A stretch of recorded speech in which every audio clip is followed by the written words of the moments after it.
Yeah, we got. Okay, now we're going on my end, I think. Let me go to my On. YouTube real quick. Oh, I think we're good. I think we're. All right, good. Yeah, we should be live, man. Once you add it to that. So, I wonder if any of these musics are good. Background might suck. I can't even hear it. Well, I can hear it, but yeah, it's kind of just like elevator music. Yeah, I It's don't know. kind of loud though. It's a little loud. It's off there now. For some reason, I wasn't picking it up. I need to unprivate this, and then we're good. Okay, here we go. Public, done there. Save that bad boy. For some reason, Should be I'm able. not picking you up in my headphones. The Oh, whole you can. mess. Hold on 1 second, man. You're good. Camera. So my camera's coming through there. Why is the mic speaker? Check me out now. Can you say something? Hello, hello. All right, and over here. What the hell? Oh, that's it.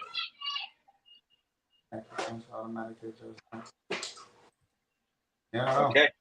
Is it picking up my mic good? Is my audio decent? Yeah, you sound good on my end. I hear you really well on my my headphones. Cool. Screw it. Let's get straight to it, man. What's going on? Do it. Here we go. So we got Jay Flash on here, man. We got the trucking guy on here. We're gonna talk trucking. We're gonna talk trucking. Let's get started. We are, my guy. Technical difficulties there that we're trying to get together. There's a lot, but we'll get her rolling, man. So tell me a little bit about what you got going on, who you are, and all that good stuff. Well, man, my name is Jason. I live in southern Missouri. 25 years old. Started a trucking company a couple of years ago. Sorry, I got my dogs in my background. Tell me if they're loud. But started a truck company a couple of years ago. I'm just an entrepreneur, my guy. Like I never had anybody in my family that was a trucker. Never knew anything about it. I mean, I got the first idea to do trucking. I couldn't even tell you what MC or DOT stand for, nothing. Like I had no idea, right? And then just been going after it, learning what I could, and just taking opportunities as they come. Now I've been able to have some other businesses as well with some friends. We have a pest control company, a pressure washing company. Opened up a like kind of side dispatching company, getting our broker authority there. I mean, just kind of doing what taking all the opportunities we can, right? And that's basically the spiel, I guess, of what's going on. Right. Yeah, man, for sure. That's awesome that you guys came. So you came into it at 25. That's young, man. So what the hell made you pick trucking? Like, how did that happen?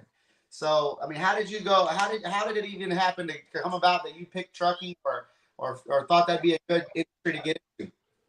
For sure, my guy. I'm getting a little bit of an echo. I don't know if you hear an echo on your end. No echo on my end. Might just be because my mic's picking it up over here. Let me get out of that mic. Okay. Yeah, I don't know if it's live or it's just us being able to hear it. I might be able to turn it. Yeah, then I wouldn't be able to hear you.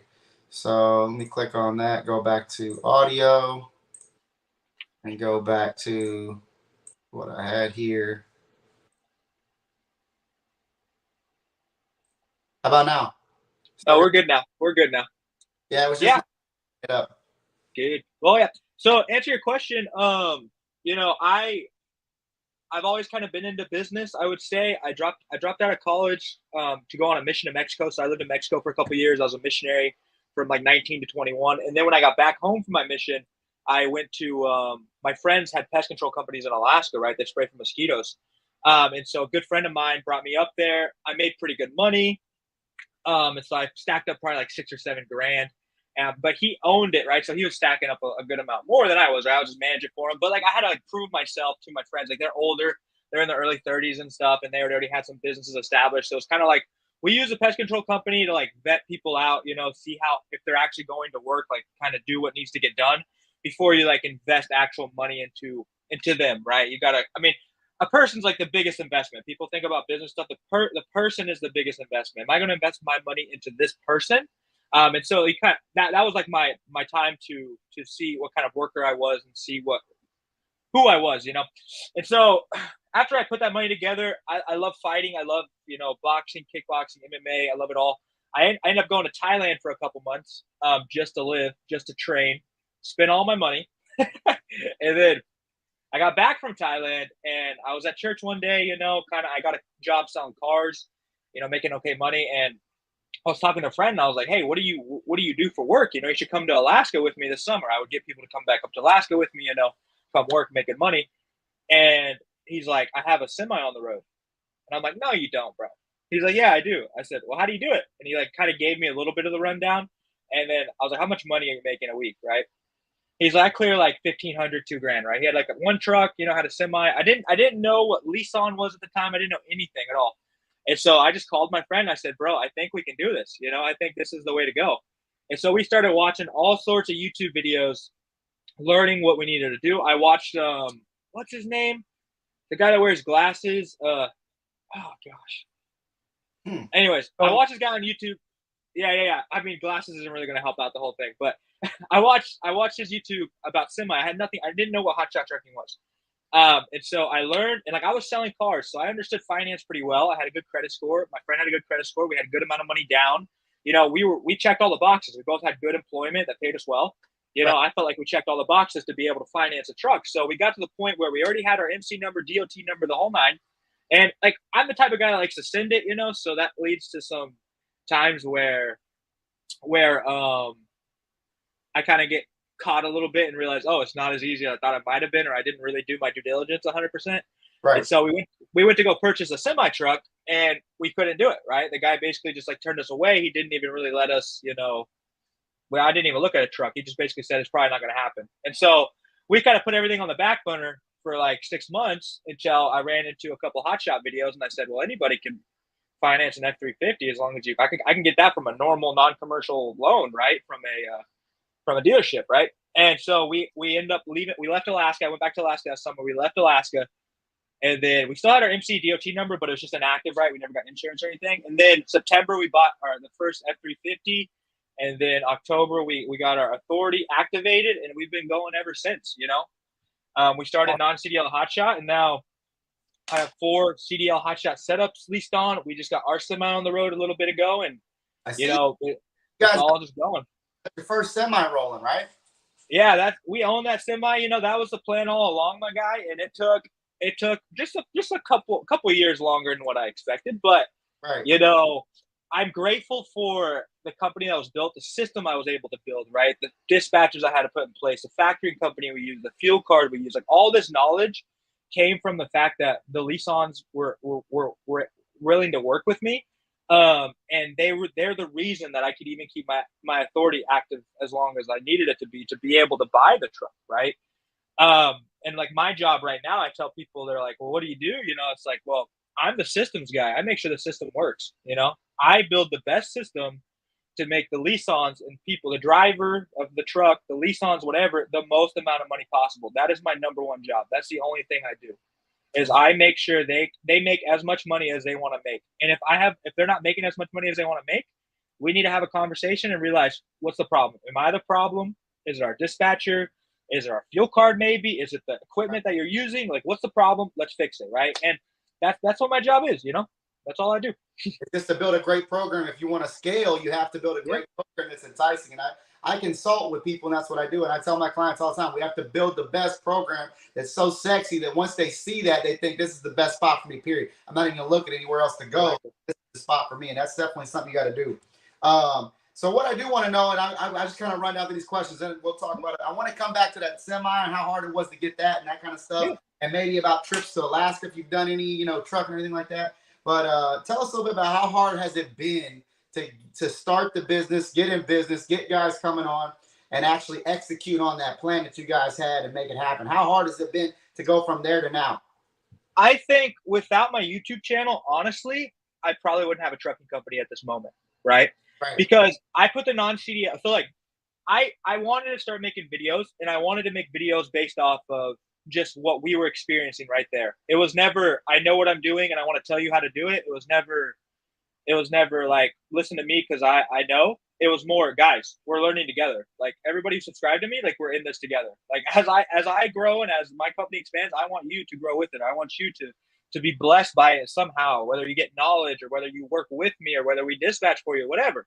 So the first time I got the non-CDL truck on, I mean, we hired a driver, right? Because I don't have a CDL. I'm not a driver. But the other guy doesn't have a CDL. He's not a driver. And that's why we couldn't get the semi, right? Is because we didn't have CDLs, you know? The bank wants to see, oh, you're a brand new entity. You have no authority time and you have no CDLs. Like, we're not giving you a truck, right? Which we'll get back to that. But so having the non-CDL truck on the road, I mean, there's a video I made talking about our first week, my guy, and like the driver that we hired was one of my good friends. He had no commercial driving experience. We drove all the way from southern Utah, right next to Las Vegas, to Alabama to pick the trailer up in like COVID times, right? We picked the trailer up. I mean, we're living off credit cards in this moment, right? I mean, we got some money in the bank. Like we got probably $8,000 we can like waste. So we're spending fuel. We picked the trailer up, you know, some non-CDL 40-footer. We realized we can haul about 9,000 pounds. I hop on the load board. And I just called my first broker, you know. I just got on the phone. I said, hey, and I had no idea. I'm telling you right now, like, I was calling on loads that I know clearly now were 48 feet and 40,000 pounds, and I would never call on them. Like, because like they post the loads without putting any info, right? And I tell the dispatchers now, yeah, when I'm like talking to a dispatcher now, and they're like, well, I'm calling these loads, and they're all 48,000 feet. I said, yeah, man, if they don't have length, they don't have weight, and they're like categorized as a flatbed, just an F. Most likely, they're just going to be 48,000 pounds, you know, because then, you know, that's what they do, because people know. You look at it, you know it's going to be, right? Right. So I was calling on those, and people were calling me, and they're like trying to get me to move loads, and I'm just like, my phone just starts blowing up, my guy. Like, I'm just like calling me, and I'm like, oh, we can only do 9,000 pounds. And I'm wasting so much time because people are just talking to me about these loads, and I'm not confident enough or like even capable enough at the moment to be able to tell them no, you know? Like, I'm just like letting them talk, and then I'm like, yeah, we're just a little non-CDL hotshot, you know, like, I can't help you. And then hang up, and then phone rings again, right? Right, I love it. We got a couple loads, you know. We went to Houston, Texas from Alabama. Then we went over to the oil fields. And, like, honestly, I didn't even know how many hours we could drive per day. Like, they said 14 hours. I thought we were driving 14 hours. It's not to do it. We were sending it, bro. We were sending it hard. I didn't care. We were going after it. So we were learning. Like, we bought this brand new trailer. Trailer brake didn't even work on it. Like, the wiring was flipped. Went to go get a DOT inspection, like, right down the road, and they, like, helped us fix it and stuff. But, like, we were just going after it, man. I had a checklist, and we were checking the boxes, and we actually ended up being put overweight by, like, 1,000 pounds. But the problem was we went to go pick up at a hospital. We were taking all of the equipment back for the people that were working at the hospital. They're doing a construction job at the hospital. We were moving their equipment. The minute we loaded our trailer, they had left, right? They hopped on a plane to leave. And we were stuck with being overweight, and I had nowhere to take it. I didn't know what the heck I was doing, you know? And so, like, we ended up figuring out we got it all taken care of, but, like, you can honestly really get in over your head, right? And that's what we realized quick, and that's why I kind of calmed it down a little bit. But as I realized that the margins on non-CDL, and you can interrupt me whenever, but I realized the margins on non-CDL weren't where we needed them to be, because I lived over in southern Utah right by Las Vegas. So, like, the driver is from Las Vegas, you know, and I'm just saying, oh, yeah, it's going to work out. You know, we'll go to California a lot or whatever. But obviously we didn't have that many options for freight all the time.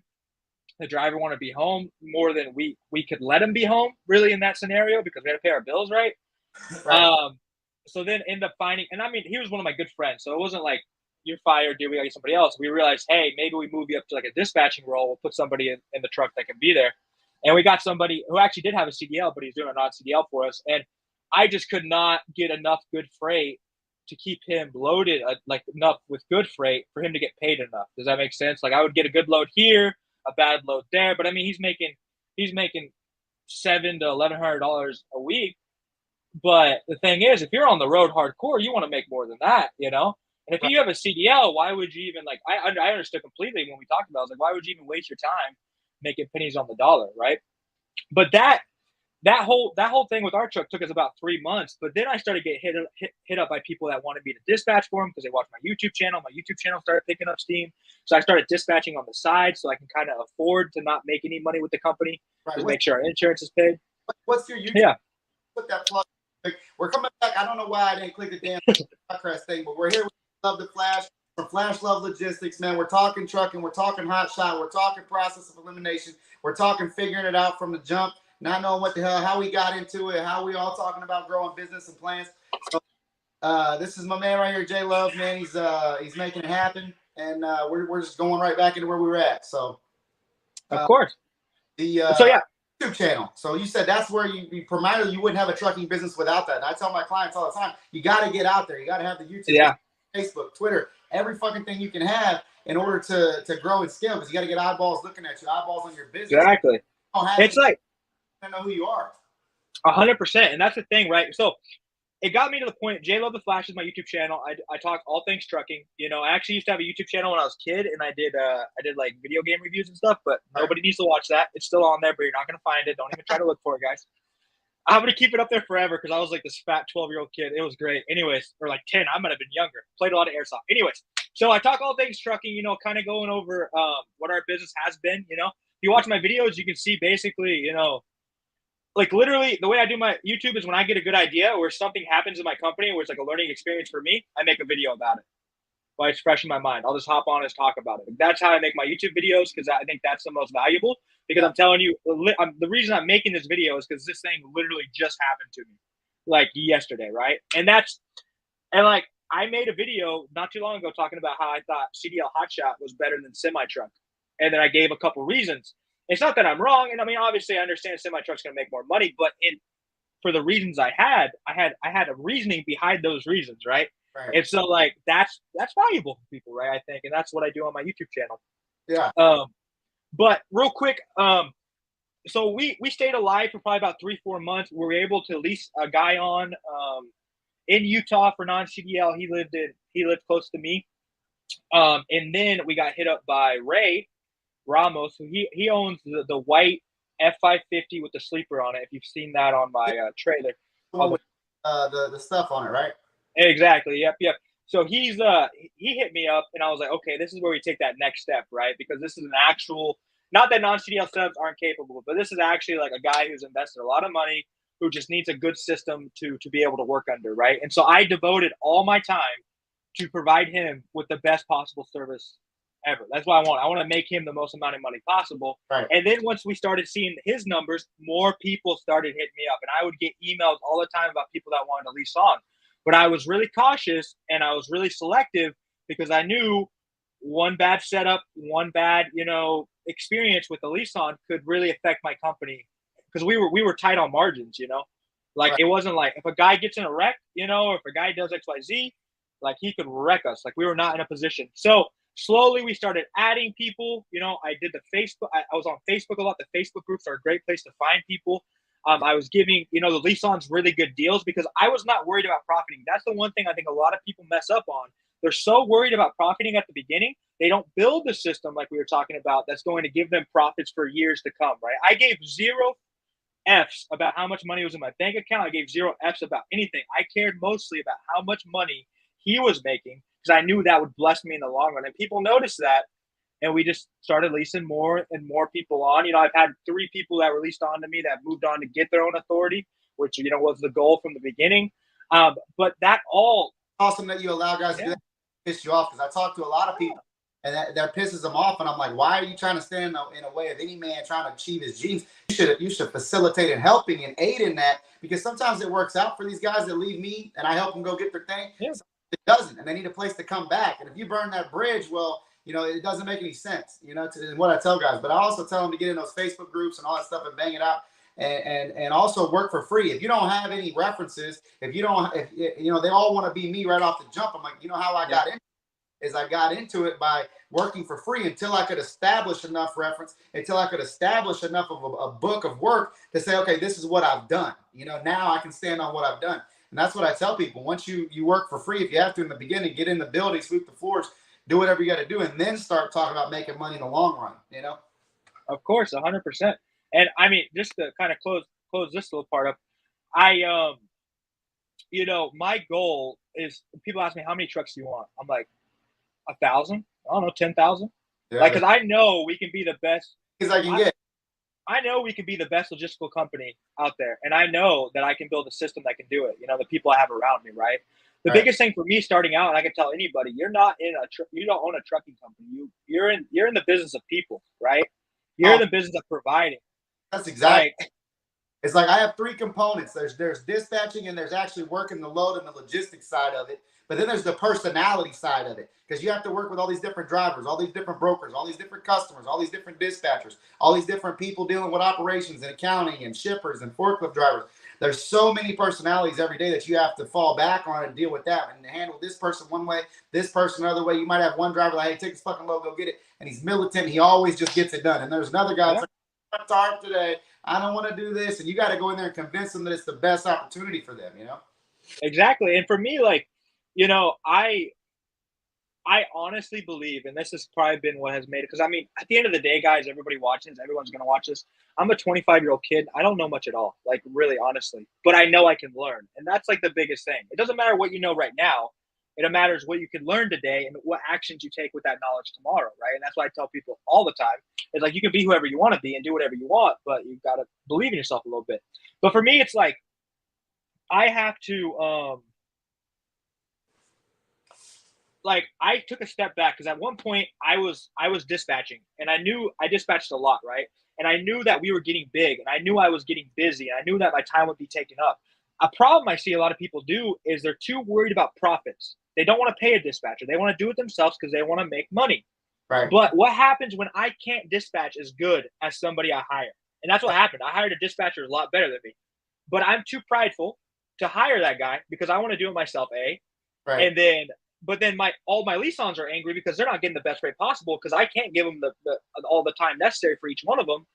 And then it's like, no, it doesn't matter about me at all. It doesn't matter about how much money in my pocket. It matters about them because if they're content and they're making money, they're gonna want to continue working with you. And if they go get their own authority, what are they gonna need? They're probably gonna need dispatchers, and they probably want to work with the dispatcher they've already been working for. So we just dispatch for them, you know. Because my goal is to own my own trucks. And I'll tell you right now, And that's the good thing is you have the yeah, lean on, so the percentage almost stays the same. Because if you were doing like an 80-20 split, by the time you pay dispatch, by the time you pay factory, by the time you pay IFTA, by the time you handle ELD or whatever you're doing, if they switched over to a dispatch side at 10% or whatever, it'd be about the same anyway. You're still keeping them as an asset, but just transferring them into a different section of the business. yeah. And it's like, yeah, and I know that my future plans are going to revolve around a lot of people, a lot of different trucking companies, right? Like when I have a brokerage, when I have, my dispatching empire, whatever we're building, right? My trucking empire, it's like Landstar, for example, like how many trucks do they own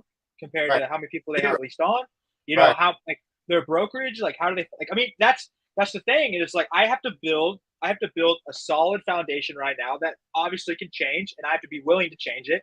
But I need to build this foundation off with, or you say off, or with people that have a lot more knowledge than me, that know the trucking industry, that Right. can do the things that I can't. Because I'm a systems guy. Like if you like we bought this pressure washing company. I'd never washed a house before, but I know I can hire somebody who does, and I know I can pay them well, and I know I can make them feel good, and I know I can buy them lunch and like talk to them. And it's the same with trucking. Like people sometimes just want someone to talk to.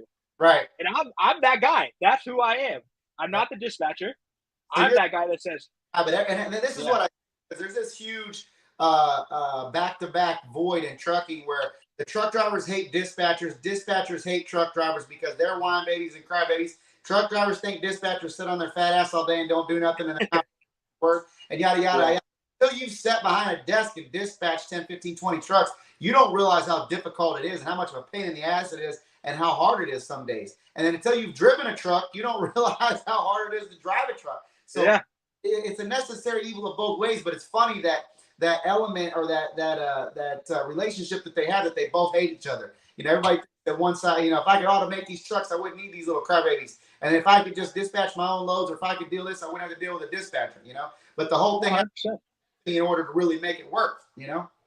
Yeah, I look at myself as like being the oil for the whole system, right? Like if the ELD is not working, you call me, I answer the phone, right? But I can't answer the phone all the time if I'm talking to 20 brokers, you know what I mean? If Right. I'm worried. Like I'll tell you guys right now, the most stressful times I've ever had in the trucking industry was Fridays at about 1 p.m. and we're in a crappy area and my guy doesn't have a load. And I'm not having him sit during the weekend. He can't afford to sit during the weekend. He doesn't want to sit during the weekend. And my job is to make sure he has a load on the back of the trailer. That's the most stressful times, Yeah. right? And when you're, and I just actually just hired a new dispatcher. I'm training him up, and this is what I love about it is I can give jobs like I have a friend, 19 years old, great MMA fighter. He's working like some dead end 9 to 5, right? Didn't have much time to train.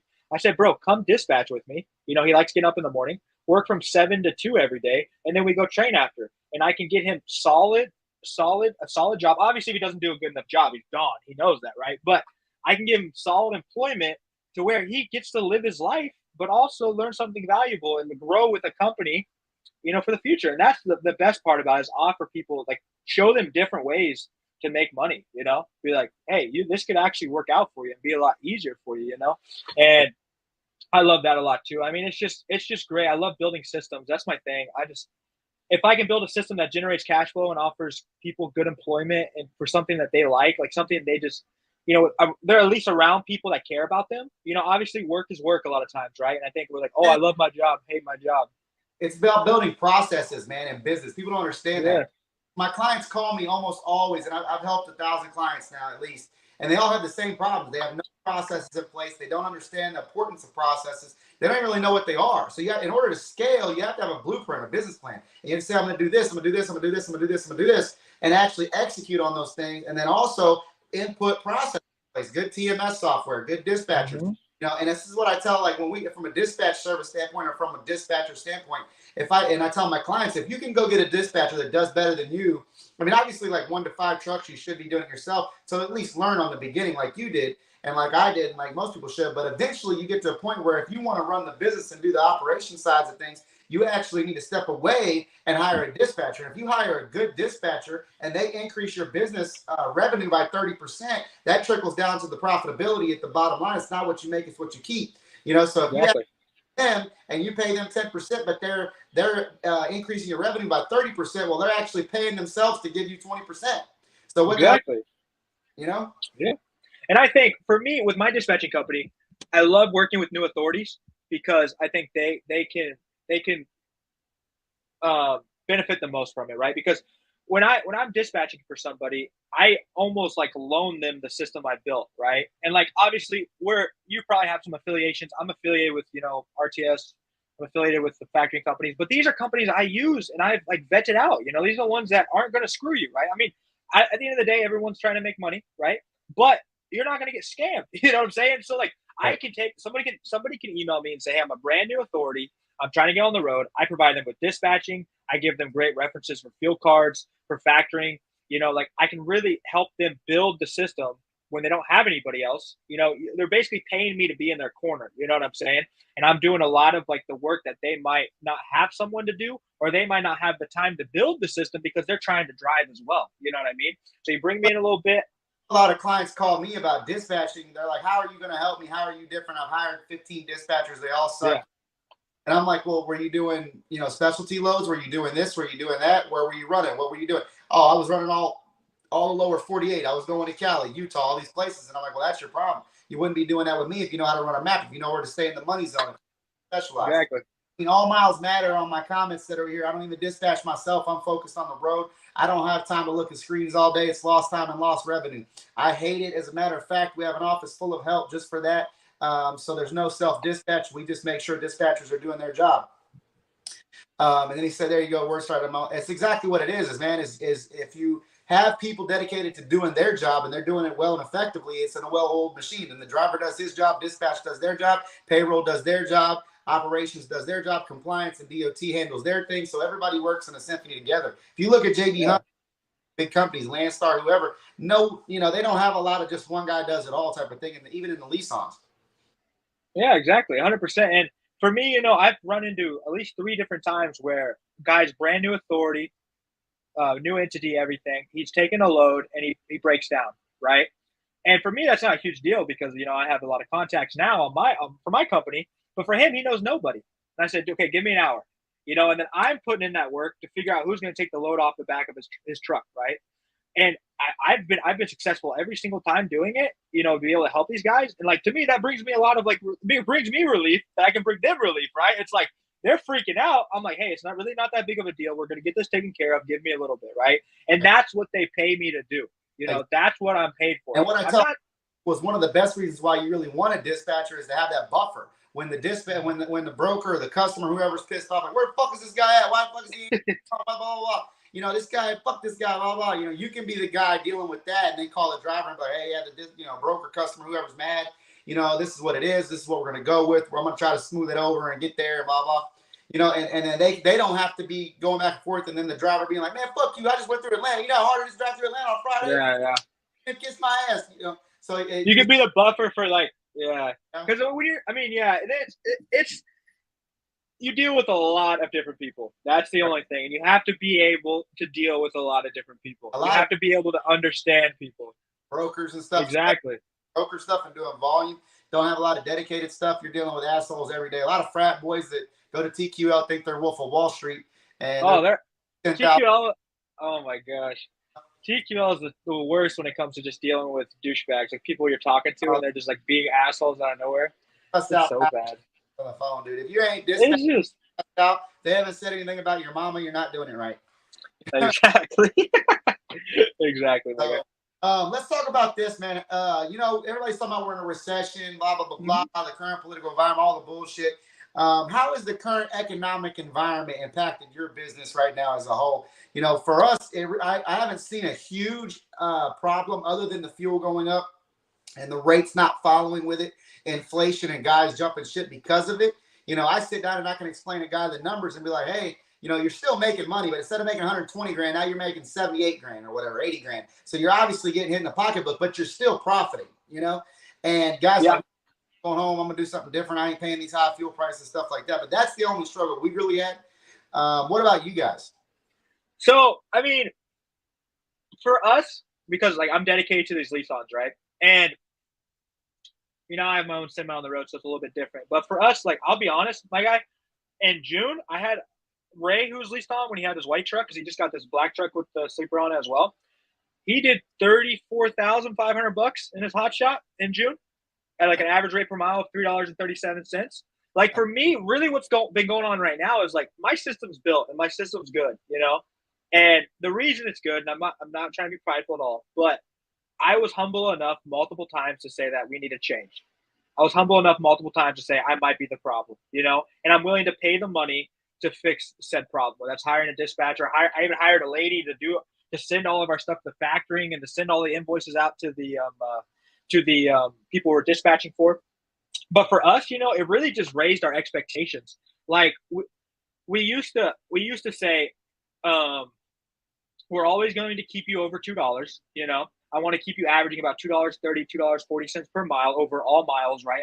I am all about consistency. I don't care if you did 20K one week. I give zero flips. I want to see you do 25,000 each month for 6 months. That's what we're working for, right? But so we had that, you know, and that was before kind of fuel went crazy. I'd say probably about 9 months ago, we could say a year ago. That's what we were seeing. But now it's like, no, like, I mean, I probably spoil the guys a little bit, but if we're under $2.50, we're not that happy about it. You know what I'm saying? Right. It's like, okay, yeah, 230, we'll move it. But where's my $3 a mile? You know, like where's my, and that's just how our mindsets change, you know? And it's like, we will never touch anything under $2 a mile. Before we'd probably go down to $1.80 if we needed to. Now it's no, $2 is our very, very minimum. You know what I'm saying? And I think if you have your mindset like that and you have the system built, you're going to get through these really tough times. And then when fuel goes back down, because it's going back down right now, when a lot of these companies that couldn't survive, which is sad, right? But we're going to come out, you know, on the other side of it, right? But with a different mindset, you know, and then our profits are going to be out the roof because we're looking at it from a mindset of fuel is too expensive to haul that like shit. But in reality, fuel has gone back down, right? So really, I think it was just some change in our thought process because I've seen that a lot and people don't really realize that.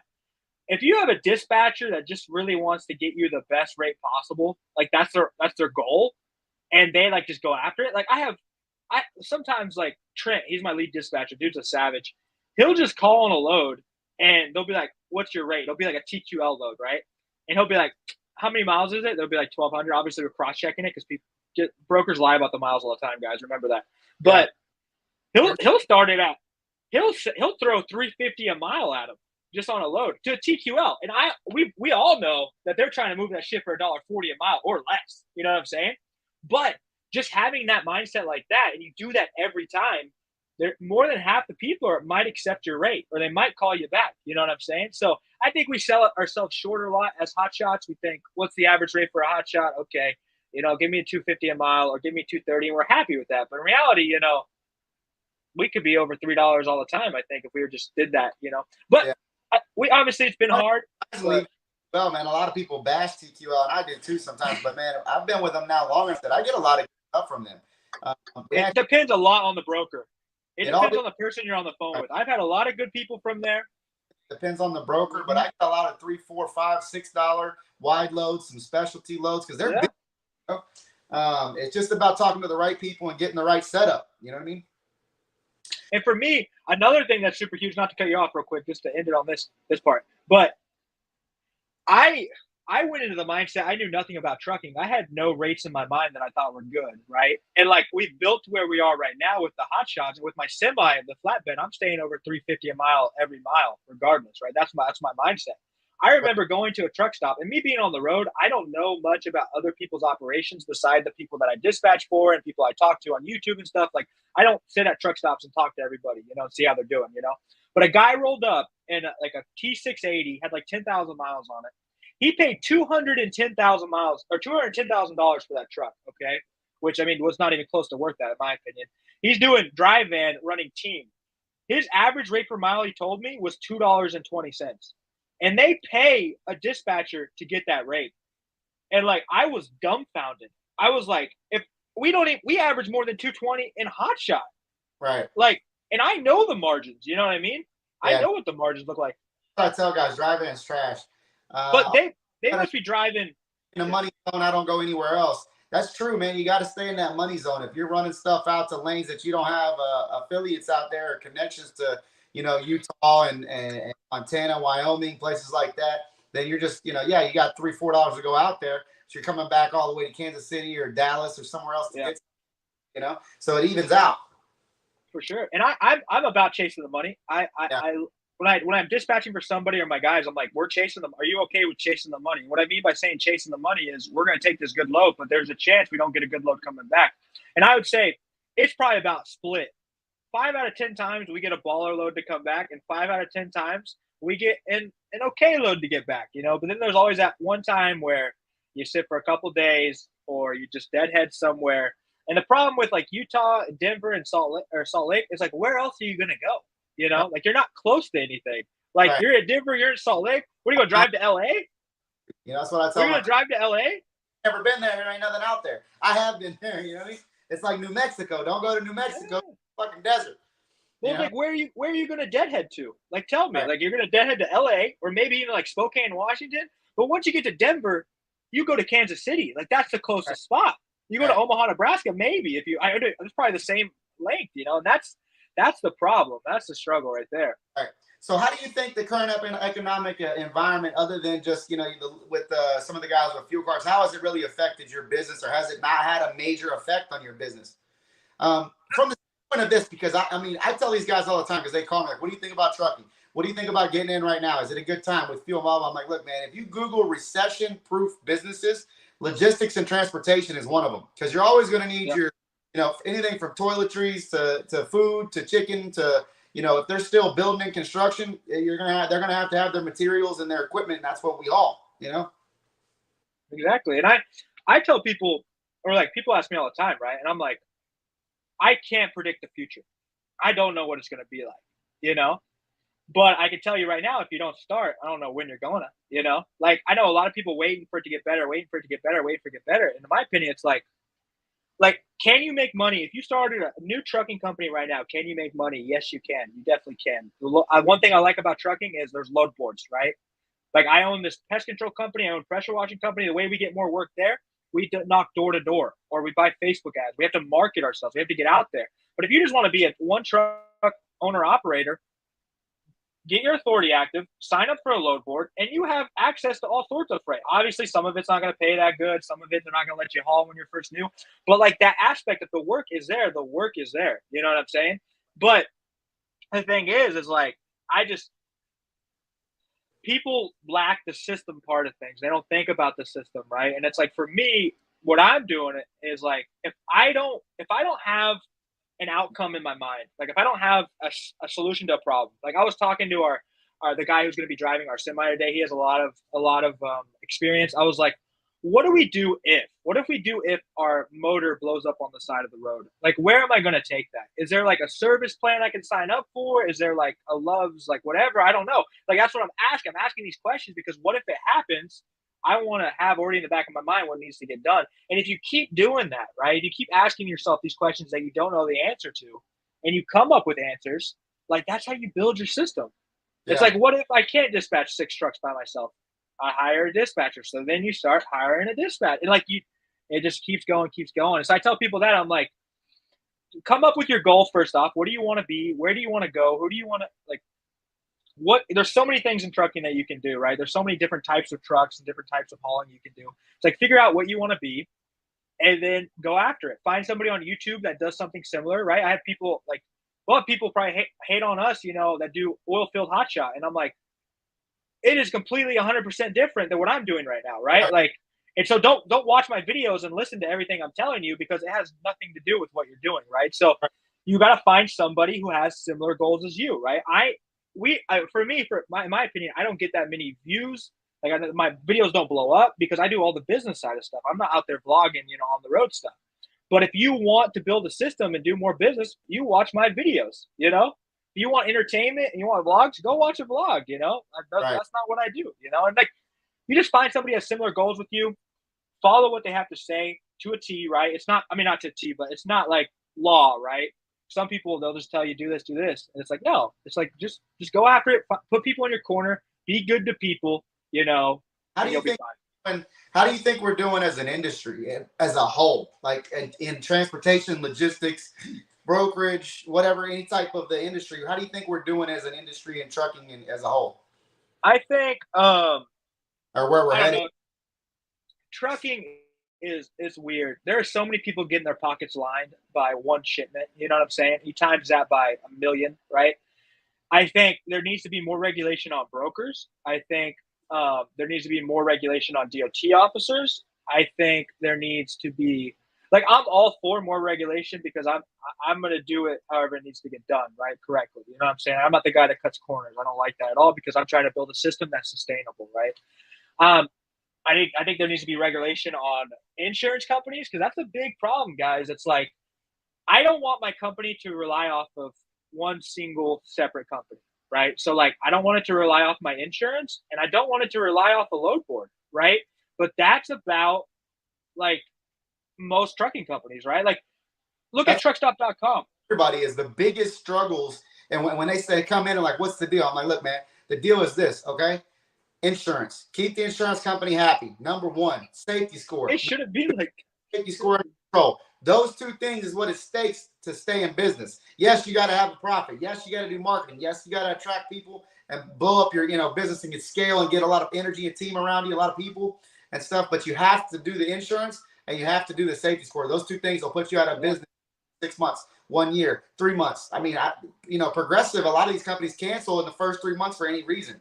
For any reason. We don't like you, whatever, short, tall, fat, whatever. They don't care. They don't even have to have a reason. But after that, they stick with you because they have those federal filings. And so once they file filings, if they quit after 4 or 5 months, the rest of the year, they're still responsible to insure you as a backup insured, even if you switch insurance companies. So, you can lose your business in 90 days or 60 days if you fuck up and piss the insurance company off. And I tell people, exactly. And my biggest, when I first started trucking, I was like, my CSA score is really important, right? My safety score. And we tried to do everything to a T. And like, I was trying to be on top of everything, every rule, every regulation. And we would still get pulled into scales and we would still get lit up for dumb stuff, Well, I started why.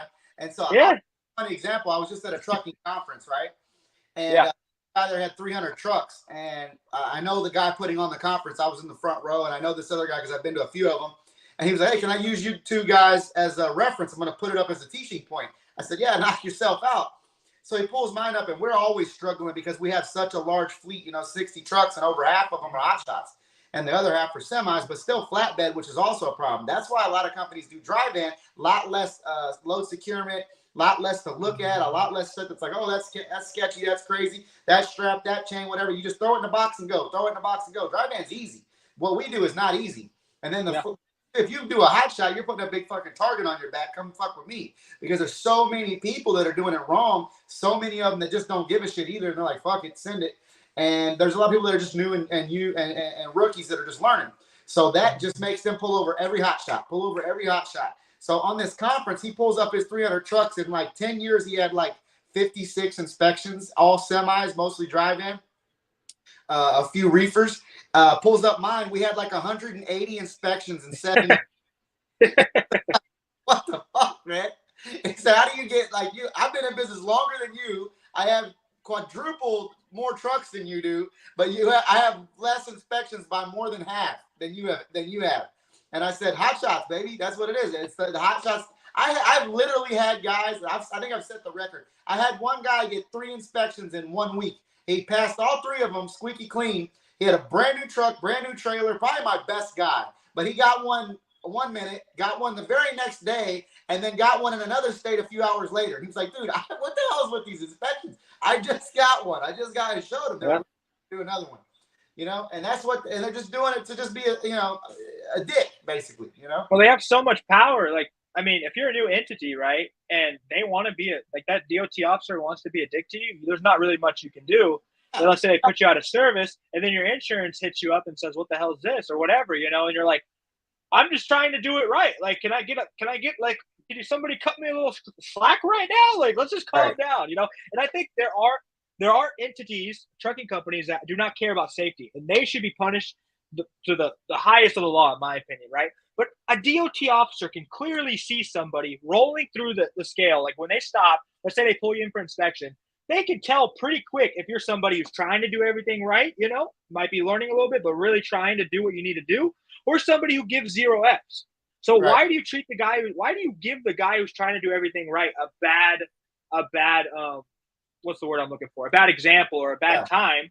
And in their mind, they just hate DOT officers. In their mind, they're like, I don't ever want to get pulled in a scale again. In their mind, they're like, you're a DOT officer and you're watching this, kiss my ass. Right. We all do, but what's the reason we do it?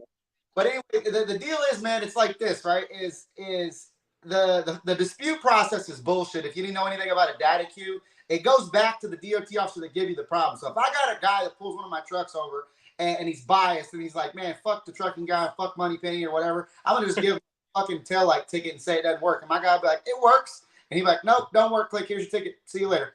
And level 1 right now, I have to go back to that guy and prove. I could have my guy get go out and take a camera right then. There's Mr. So-and-so. There's the light working just fine. And I submit that to a data queue or dispute process to get it removed from my record or my safety score. That guy is the guy that has to approve it. You know what I mean? And if he said no, then I just have to go to his superiors and try to go up the chain of command. And maybe I can, maybe I can't. So that process is definitely broken. We need a third-party process to say, look, this guy was being an asshole. Our stuff wasn't broken, or he wasn't doing it right. And here's why, because he interpreted the law wrong, and, you know, and stuff like that. Like, here's another example. You know, if you get hit in the rear by somebody, it's not your fault. If you get struck in the side, it is your fault. It goes on your safety score. Now, how the hell does that make any sense, right? They have a whole diagram written out in the book, and it says if you're struck in the rear, what if you're struck in the rear side?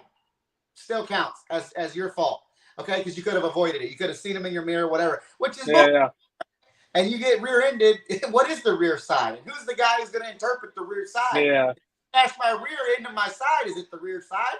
You know what I mean? So the whole process needs revamped. And what's bullshit also, too, is, and this will blow your mind. You may not even know this. The people who write the fucking book are a third-party company. It's not even the FMCSA. It's not the government.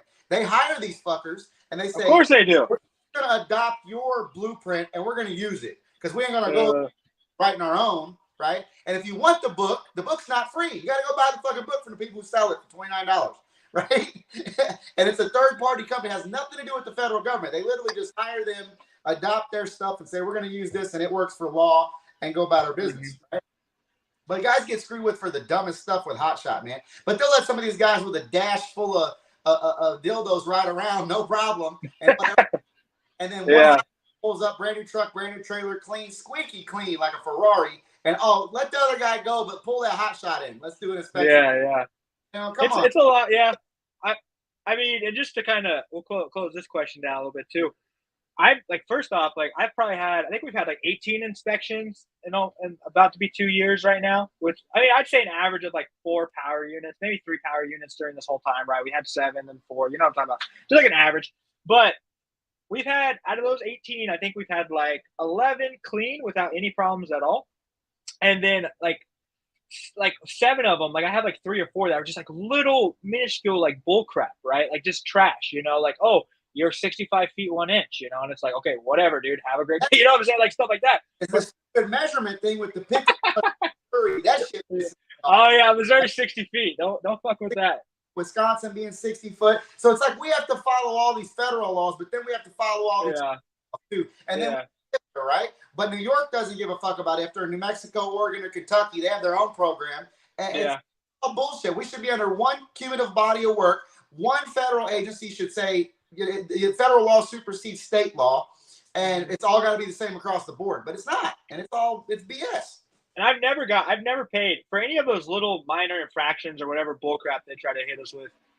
I've never paid $1. I've never got a ticket for any of it. I just got like these warnings, you know, and then like they're like, I'm not going to give you a ticket. I'm not going to charge you money, but you know, you need to convert this to a tractor, or you need to. It was like, dude, like, and they always we will. It doesn't go on your driver's license, and it doesn't go on your safety score. Don't worry. Yeah, like they're doing because if they told yeah, it absolutely goes on your safety score, and it absolutely goes on your CDL. Drivers would want to kick the shit out of them. So they're like, no, you're good. And then you drive over there tomorrow and look at your safety score, and it shows up right there. They're just a bunch of lying sacks of shit. Most of them. It's just also met some bad ones. And so back to like the original question, like with all that in mind, like those are the problems. And trucking, it's a dog eat dog world, 100%. And there are a lot of things at play, and it's rough. Just that's probably the one word I can give it. It's rough. Can you make a lot of money? Yes, but can you really mess up? You definitely can. Give you the money. You gotta. Like 3 tips, just 3 quick tips to people coming in the industry. What advice would you have for them? First tip: don't sweat the small things. There are going to be problems every single day, whether you're on the road or not, or behind the desk. You cannot sweat the small things. Number 2, I would say don't worry about profiting up front, and don't come into the industry starting a company needing your bills to be paid instantly, right? I would definitely, whether you have a side gig you're doing, whether you're selling, I don't care, incense or something, right? Have something that's going to provide you enough money to maybe cover your bills for the first 4 to 5 months, right? Because that's the biggest problem I see. And I get people calling me all the time with dispatching. They're like, I'm just not making any money. I can't pay my bills. I've been on the road for 2 months, blah, blah, blah. And it's like, there's a lot of little things that are going to go into that profit number that you're not even going to think about. Or like you don't even think about the 3% that you're like. My factory company, for example, holds 5% until they get paid. They take their 2 to 3, depending on however long it takes to get paid. But that 5%, if I'm leasing a guy on at 15%, that's a third of the money that's my money, right? Like I don't have it in my bank account, right? And just that makes margins tight. You know, you don't think about it, you know. So I got to make sure that I don't have many bills coming out, and I got to make sure the money gets to the people that are being leased on. But that would be the second one. Third one I would say is invest in quality equipment. Do maintenance when necessary all the time. Don't cut corners when it comes to maintenance, and really focus on building a system that's gonna give you the opportunity to grow, and buy equipment that's gonna give you the opportunity to grow. I see a lot of people try to do non-CDL with single rear wheel trucks and stuff, and I'm like, that's fine, but that's about as good as it's ever gonna get with that setup, you know. Yeah. So get something that's going to make it more versatile for you, a trailer that's going to be more versatile for you, because at the end of the day, if it's not working out what you're doing or how you're going, as long as you have equipment that's versatile, you can definitely find other ways to make money with that equipment in the trucking sphere, right? And like I said, doing oversized, doing XYZ, you know, maybe upgrading to a CDL, you know, and you already have the equipment you need. So I would say that's probably my 3 tips off the top of my head. I agree with all 3 of those, man. Is just, you know, that's what I tell people, man, is that, you know, non-CDL and CDL hotshot and, you know, a semi jumping into just flatbed or whatever is all stepping stones. Getting, and I've on this, on how to remove limitations, getting your quick card, tanker, everything that you can to remove every limitation off of you. You know, getting an upgrade like a winch or whatever on your hotshot. You know, every little thing you can do increases your versatility, and you want to be as versatile as possible to make money. Unless you get into a specialized lane, which is really where you want to get. You know, like we're in right now, headed to the RGN space. We've got 5 of them now, and you know that's where the money's at. To me, you know, you get away from this, you know, reefer and drive in. You know, I tell it like this to my clients: if you had a stage sitting at a shipper and there's 100 people in the parking lot with trucks, one shipper comes up and says, hey, I've got this load. It's nothing fancy. It's drive-in, blah, blah. It's really nothing at all. Really, it's a big deal. You know, here we're going to start off the bidding at $2,000. What does that do? It's like the old TV show Shipping Wars. You know, 19, 18, 17, 15, 14, 13, 12, 1. I'll do it for free. Fucking, I want the you know, the experience. Yeah, I'll just move it. I don't care. I just want to win. I just want to win. I'm here to win. Right. I'm here to win. Let's go, boy. You know, I'll pay you for a case of beer. And that's the 99. So do you really want to be in that realm? Do you want to compete like that? I sure as hell don't. I want to do it like this. I want to flip the script, and another shipper comes up and says, I got this load. It's hazmat, needs Twix, come out of the port. It's a tank. It's this. It needs RGN. It needs escorts. It's 15 foot wide. It's 16 foot tall. It's going from Florida to California. And we'll start the bidding off at, nobody raises their hand but one guy. I can do it. The other 99 don't even know where to fucking start. Don't have a Twit card. Can't get it. Can't do it. Can't do hazmat. And they're like, the guy's like, well, shit. How much you want? And the guy says 50 grand, $50,000, sir. And he's like, well, nobody else can do it. So I'm the only one, dude. This is it. Supply and demand. Supply and demand. Channels out there, guys pulling oversized and heavy haul stuff, and they're getting $100,000 all day. I know guys that are pulling boats, man, getting crazy money. Yachts from Florida to California or whatever. Whenever seasons change and people don't want, they want to go to Florida in the winter or California. Their yacht, these millionaires, and they're paying dumb money, 25, 30 grand, 40 grand to move their boat to wherever their next house is. You know? Oh, for sure. Do you have to pay more for having a hazmat? If you have the ability to haul hazmat, a hazmat load obviously pays more. And it doesn't have to be gasoline and bombs and dynamite. It can be paint. It can be, you know, a lot of different things. Like we haul road paint, fertilizer, things like that. You know, it doesn't have to be crazy like bombs and gasoline like a lot of people think is what. But insurance, well, yeah, and insurance is going to cost you more money, obviously, guys. Hey, some things it doesn't. Under some things you can. Really? If it's considered general freight, but it's hazmat low. Oh, yeah. Obviously, if it's gasoline and batteries and things like that, they're going to stay away from it. But some insurance okay with you doing like, you know, paint or like lubricants that go oil field and totes or something that's not explosive, you know? Not super flammable. I had a friend here locally, actually. He's actually helped me out a lot. And guys, that's the biggest thing too, is like everything that I've done for this company, I haven't really done any of it alone, right? I have good people in my corner that are smarter than I am, right? That's the whole thing. And I have to be able to say, hey, you're smarter than I am. But he was doing hotshot over the road, and he did hazmat hotshot. And they would move. I think his insurance was like $3,600 a month, but he did a lot of fireworks. He did a lot of different hazmat stuff, you know. And he ran into some problems with his truck and everything. And I mean, and that's the thing too, guys. Is I see a lot of non-CL dudes. And people fight with me about non-CL all the time. And I said, I don't care what you do. More power to you. But you're going to be paying probably the same amount of insurance I'm going to, or more, with less consistent freight than what I have. And if you're down with that, dude, I don't care. But like, it's the truth. It just is the truth, my guy. I got guys saying, "Oh, I made 10 grand this week doing non-CDL." I said, "Cool. How have the last 6 months been for you? Like, let's compare those numbers. That's what I want to know. You know, if it's consistent, if you can consistently do it, then I'm about it." But it's and that's what it is, man. You know. So we talked about, you know, what do you think we're, you know, headed industry wise as a whole? Where do you think the money is in the industry? Let me ask you that. Where I think the money is in the industry. I mean, obviously, is in the industry. You know, from your perspective, where's the money at? If you want, I would say this is what I would say. Yeah, this is what I would say. I would every part of trucking can make you good money, right? Whether you're doing hotshot, whether you're doing 48-foot flat, 53-foot flat, you know, because a lot of trucks out there and a lot of drivers are not that competent. A lot of companies just don't give enough F's, I guess. So if you're the company that really cares, and you can show that to a good broker, or you can show that to a good customer, like, you can make really good money, right? And like my whole thing is I want to learn so much about the industry, but then kind of do my own little do my own little part of it, but make it a lot better than what we already have right now. So like I tell people, I'm like, I don't ever want to battle people on who makes more or what makes more, but it's more like if you strive to be the best in whatever you're doing, whether it's 48-foot flatbed, whether it's drive-in or whether it is whatever, you can make really good money. Like I know that to be true.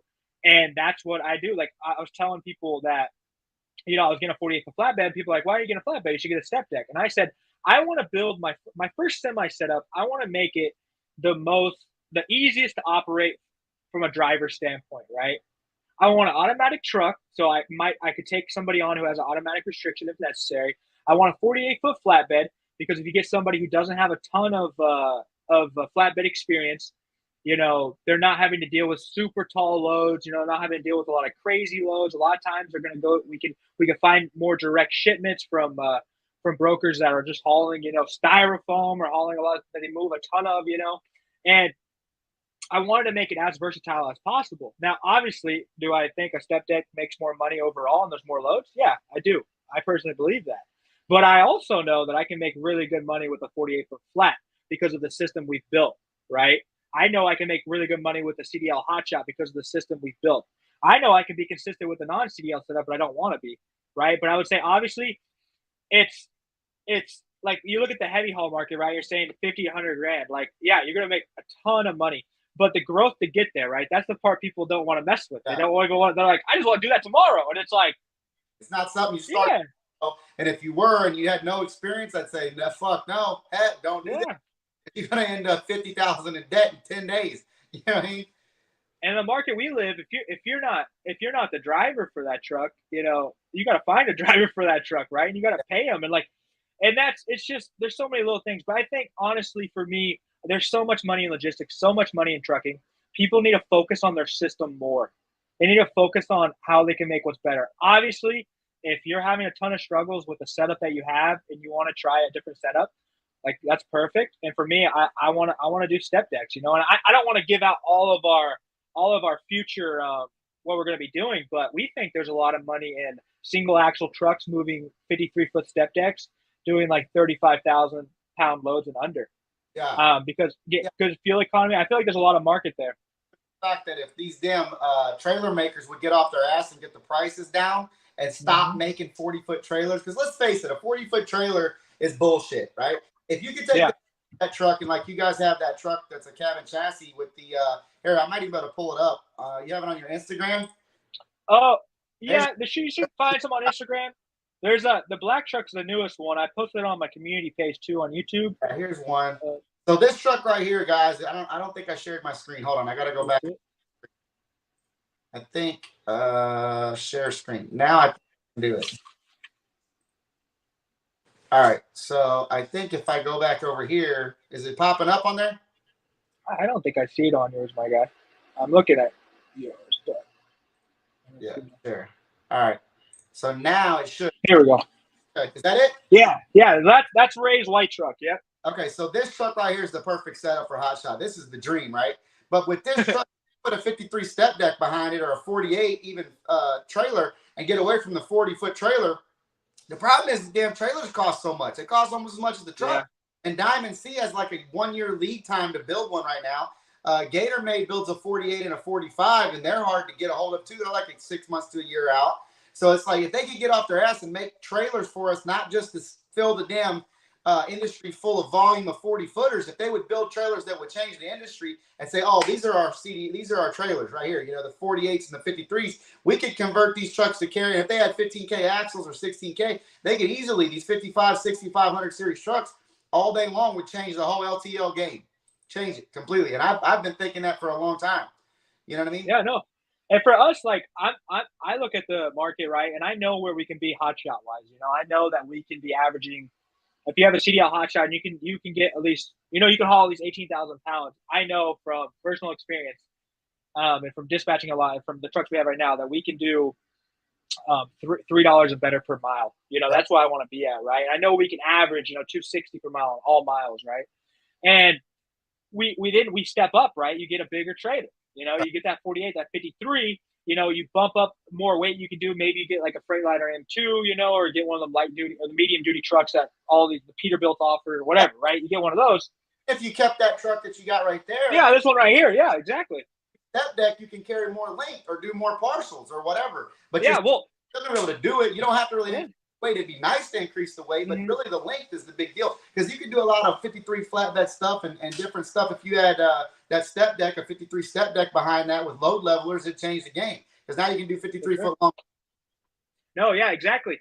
And there are a lot of loads out there, guys, that can be under, 20. There could be a lot. What I'm trying to say right now. There are a lot of loads out there for step deck that are, 18,000 pounds to 23,000 pounds, these light loads that are paying the same as they would pay a full size truck, right? Yeah. And we can then not only take every single hotshot load we've ever taken before can fit on that trailer, right?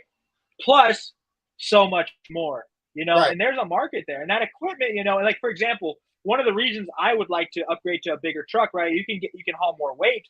But then you also get into bigger engines, you get into Detroits, you get into these engines that are made to run for years and years and years. You get better fuel economy than a full size truck does.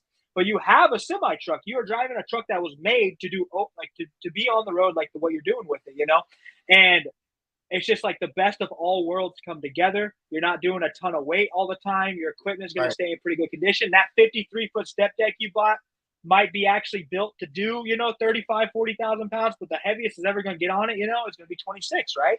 And so at that point, it's like, you'd probably increase your revenue by, I would bet, at least 20 to 30%, which is going to matter across the board, all the way trickling the profit. But I think your buddy Ray's on here, Ray Ramos, said that's my guy. Duty 18 to 26K trucks. Yep. And then this guy Xavier Campbell said, thoughts on local CDL hotshot under age 21. You can get your CDL under that age. Local is going to be tough. You have to have a customer.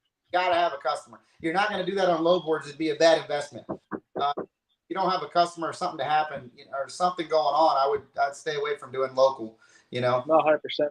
Yeah, I mean, same. I'll just add whatever the same. I mean, at the end of the day, as long as if you have freight, my guy, you're good to go. That's it. Like, I can't say yeah to that because we don't do that, right? And my whole system is built around OTR.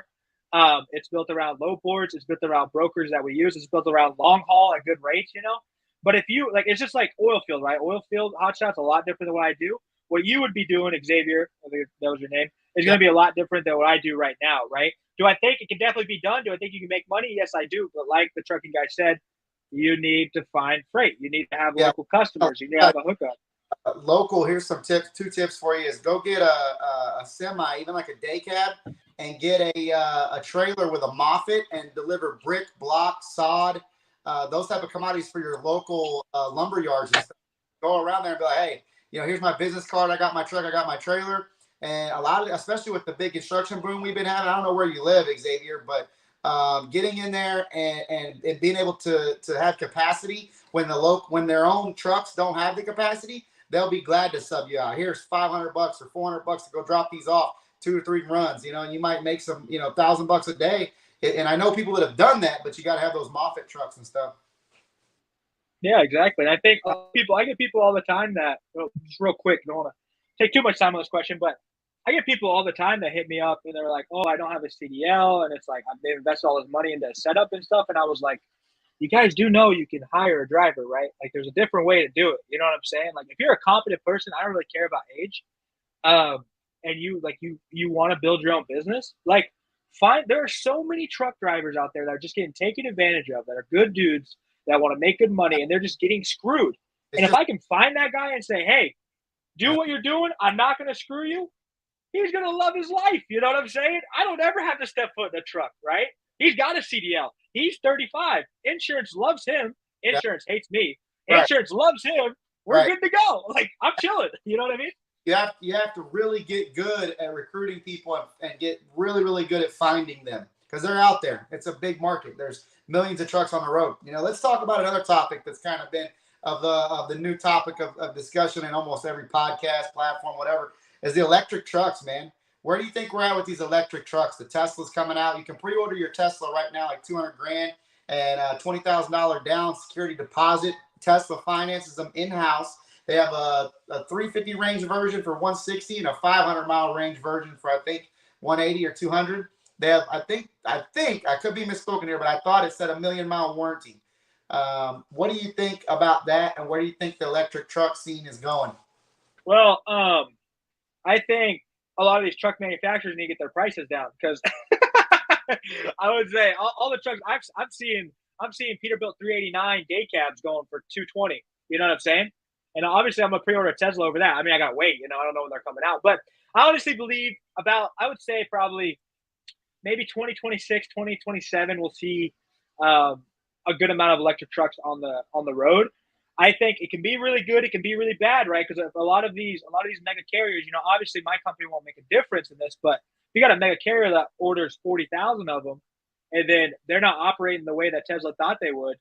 You just put a mega carrier on the sidelines, right? You just put a mega carrier, and think about how that would affect the market, right? And that's one thing about trucking I don't like too much is mega carriers. They have a lot of pull, and I don't know who they're backing, up there in the government, with the amount of money they have, but they like the whole California law that's got passed, right? I honestly believe that was paid for by these mega companies because they don't have any drivers, Yeah, and they want to. Yeah, and they want to kick these guys off the road. Us small guys, even me, Yeah. They want us out of the way. We're in the way for them. It's funny how they only control 5% of the market. 95% of the trucks on the road are owner operator based companies with 1 to 5 trucks or 1 to 6 trucks. And so that's the majority of the market is all these other people with 1 to 6 trucks, and they're at 5% of the market with these 50,000 or I don't think it has 50,000, but like 20,000, 10,000. Like Landstar's 10 or 12,000. Yeah.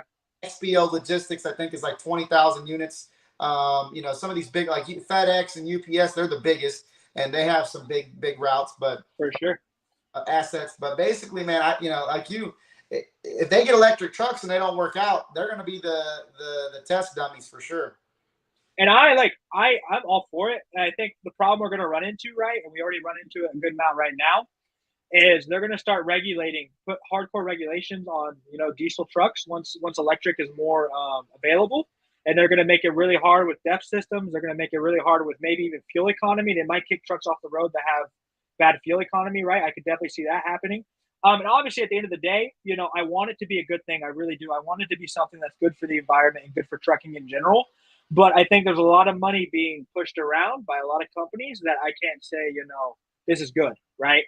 But if electric trucks work out, and I think they will, I think I'm definitely going to be on board with it. I would definitely love to have these and just to see, because at 180K, you can't buy a brand new truck right now for 180K. A lot of times. Yeah, that's released in 23. So they hate that they're going to give you your truck until you put the deposit and get financed. But they're financing them in-house instead of going to Peterbilt and you have to use third-party a lot of stuff. I think Peterbilt might do some in-house stuff, but it's just tough, man, to see. I want to see where it goes. But seeing them take over, in my opinion, I don't see the fossil fuel industry standing by and let that happen. They're some of the richest people in the world. That's 100% true, yep. And that's even with Tesla, the way they come in and Ford this year fired all their combustion engineers and they're going all electric in 2024, I think. And they're going to be 100% electric across the board. Chevy's talking about doing the same. So is Cadillac and a lot of these other companies. So it's like if they're all going electric, how is the fuel company all the fuel industry just going to stand by and let this happen? There's got to be a way that they're benefiting from it. They're not going to take a kick in the neck when you're talking about so many people, Saudi Arabia, people that are just billionaires without measure, And, it just seems to me kind of odd that everybody's like, oh, all electric, all electric, all electric. I don't see it just wiping them out completely. They're not going to go without a fight. It'll be, and like for me, and this is, at the end of the day, this is the problem, I think, is like, I don't think any of it is being done for good reasons, right? I think it's being done to make money. I mean, it's all about making money, right? So like, it's going to be a battle of these electric companies versus the oil and fuel, right? And whoever has the most money, like these mega companies like Landstar and all these other companies, they're backing politicians. I know for a fact. You know what I mean? Like I know they're pushing money around. These mega corporations that make billions and billions of dollars, like Prime and all these companies, they're pushing money around, and it's going to be a battle of who pushes money around the most, I think, and that will really show us what happens. But I'm all for it, and I hope it's done as a good move. That's why I really hope that's what it's done for. I hope that the electronics in these trucks can really help safety on the road. And yeah, I mean, I just hope it's a good thing, and I want to be part of a good thing, right? But with how much money is being pushed around, you can never tell, really. You never know. Right. They just had an autonomous truck crash. I don't know if you've seen the content online. Yeah, Crashed into some people and went just crazy off the side of the road yeah, and flipped and stuff for no reason. And so that's slowing them down for sure because then that's a test failure. Uh, yeah. Ray said the mega carriers get electric trucks. They will start with small numbers like 25 units just to test the water. They won't buy a bunch. That's true. Walmart actually did test it last year with Teslas and a couple. There was like 3 models they tested, but they just put in an order for 1,000 Teslas. So 1,000 Teslas. There we go. Tesla, So yeah. yeah. Well, So yeah. I mean, that's kind of my 2 cents on that. I mean, I obviously really want one. I think it'd be cool to have, and if that's the future, I'm definitely about it. I mean, I'd love to see. Obviously Nikola was a huge bust, right? If you look at the hydrogen motors, but I know that Cummings is working on a hydrogen motor, right? Or yeah, they're working on that too. they're really close on one. Didn't they put? They Yeah, put like $4 million into it. They put more than that. I thought they put a ton yeah. of money into trying to figure out this Hey, hydrogen engine. I actually invented that technology. You can actually go look it up back in the 80s, and they killed him. Really? He had a heart attack the next day. Yeah, he actually had his car running on water, and he disappeared, and it got swept up. But it was a real thing, and actually, 4 or 5 people have done that throughout history. They figured it out. I don't know how they did it. It must be smart engineers, and they all ended up dead. There's a whole freaking book and Illuminati thing about it. But anyway, um, what do you think about telling people to jump in right now? Is it a good time to get in the trucking industry? I honestly, and this kind of goes back to what I was saying. I don't think like if you want to look for the bad, you're going to find the bad. If you want to look for the good, you're going to find the good. And I think it's really up to the person, right? Like, is it the best time right now with fuel and with insurance and everything? No, it's definitely not. Can you build a trucking company right now and make good money? Yes, you can. But it's going to rely a lot on you. And that's the thing I tell people the most, right? I can tell you, yeah, wait for fuel to go down, but I can't predict the future. Right. COVID could happen again tomorrow. You know what I'm saying? Like you just have to send it super hard, do your due diligence to figure out what you need to know, but go after it. Go after it hard. Just go after it. And if you fail, have enough confidence in yourself first off. This is what I tell myself all the time. I like people are like, oh, you're doing so much business, all this stuff. And like, I don't think I'm nothing special. I'm just this kid trying to get after it. But I built all this off of one thing, and that was if everything fails tomorrow, I know without a doubt I can get a job that pays my bills within 2 weeks. I Yeah. know that without a doubt. And so I'm just gonna keep sending it. You know what I mean? But Yeah. it does get for me, it gets a little more stressful, obviously, when you have employees and people that use that money to pay their family. Like I don't want to fail because of them, right? I don't want to fail because I know that I'm giving them a good thing, right? And back to the kind of question, it's like if you can go after it and you have enough self-confidence and you're willing to put in the time and willing to say I don't need a profit right now, I think you can build a successful company right now in 2022. I think Hotshot can be good for you. I think Semi can be good for you, but you can also fail epically, and you have to be ready for that too. Yeah. That's good advice, man. I would agree with that. I would say that right now, there's never a better time to start from where you're standing. And if you're worried about is it a good time to get scared, money don't make money. It does Got not. to start something and get it rolling for sure. Um, let's see. I want to go back to that, man, because I see you all over Instagram. I actually went, you had actually hit me up a while back. I don't remember if you remember, A like long time ago. long time It was when we were both brand new. it never happened or whatever. Yeah. We both got busy, but I was like, man, I gotta get this guy on here. He's doing some big things. Your damn YouTube's even bigger than mine now. But you're definitely making some stuff happen. But I wanted to talk about MMA if you got a minute, martial arts and stuff. Yeah, man. And then No. also truck and what it was like getting into that. So we'll how do I share the screen again? Here we go. And share screen. We'll click that one. We'll go back over here. This was the truck that we just looked at. There's you doing some matches and stuff. Well, this is that was I love like college wrestling and like USA wrestling. Yeah. And so we travel. My friends and I we travel a lot to just watch. And that was team trials for the Olympics. Here's and I was watching. thing. I think this is where you were talking about. You were in Thailand and stuff. Yeah, that was one of my Thailand fights. The guy actually finished me with leg kicks. That was a good time. Looks like it hurt. You had a lot of wins though, man. I've noticed you know how to scrap, man. You got some wins. Yeah.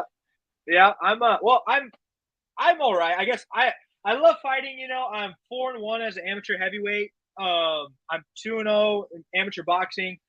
Fought Muay Thai in Thailand for a little bit. I've done some kickboxing as well. Where I live here locally, I would say I mean, humbly one. I'm like the best around for heavyweight, in my opinion, obviously. But I take it really serious. I train 2 times a day, and I'm blessed with the opportunity from the systems that my friends and I have built to give me that. To give me the opportunity to be able to go to the gym at 11 a.m. and be able to go to the gym at 7 p.m. Right, but still be able to do everything I'm doing. If you Right. think about it, I got 4 companies plus trying to train all the time. But that's why I have to build the systems. I'm the system guy. If the system works, I'll be fine. You know what I'm saying? But if I'm that guy that has to do everything, I can't do anything, right? Getting the jump rope on, man. That ain't easy to do, guys. That jump rope is not easy, man. Oh, I love jump rope. I don't know, but no, I love MMA. I don't. I'm an opportunist pretty much in everything I do, and like I'm the type of guy like I'm gonna die. We're all gonna die, Right. and I'm just getting after it, bro. Like I wake up and I'm like, what are we doing? It's like if you want to do something, just go do it. Because at the end of the day, we're all gonna die. So what's it matter? But for me, I love fighting. I'm actually getting back. I kind of for a couple months I was really focusing on the semi, which we'll get into, and so I kind of just stopped training. I was really trying to get this to work out. Dumping a lot of money into it, and I kind of let myself get a little bigger. I walk around. I'm like 265 right now. That's my fighting weight.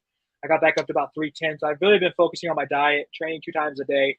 I have a fight booked for September, October. I'm a fight book, and we'll go pro pretty soon. And with how the landscape is, I say there's a pretty good shot of me getting to like a Bellator or UFC or a PFL. I really take it serious, but I'm not. I wouldn't say I'm like that's what my life needs to be, right?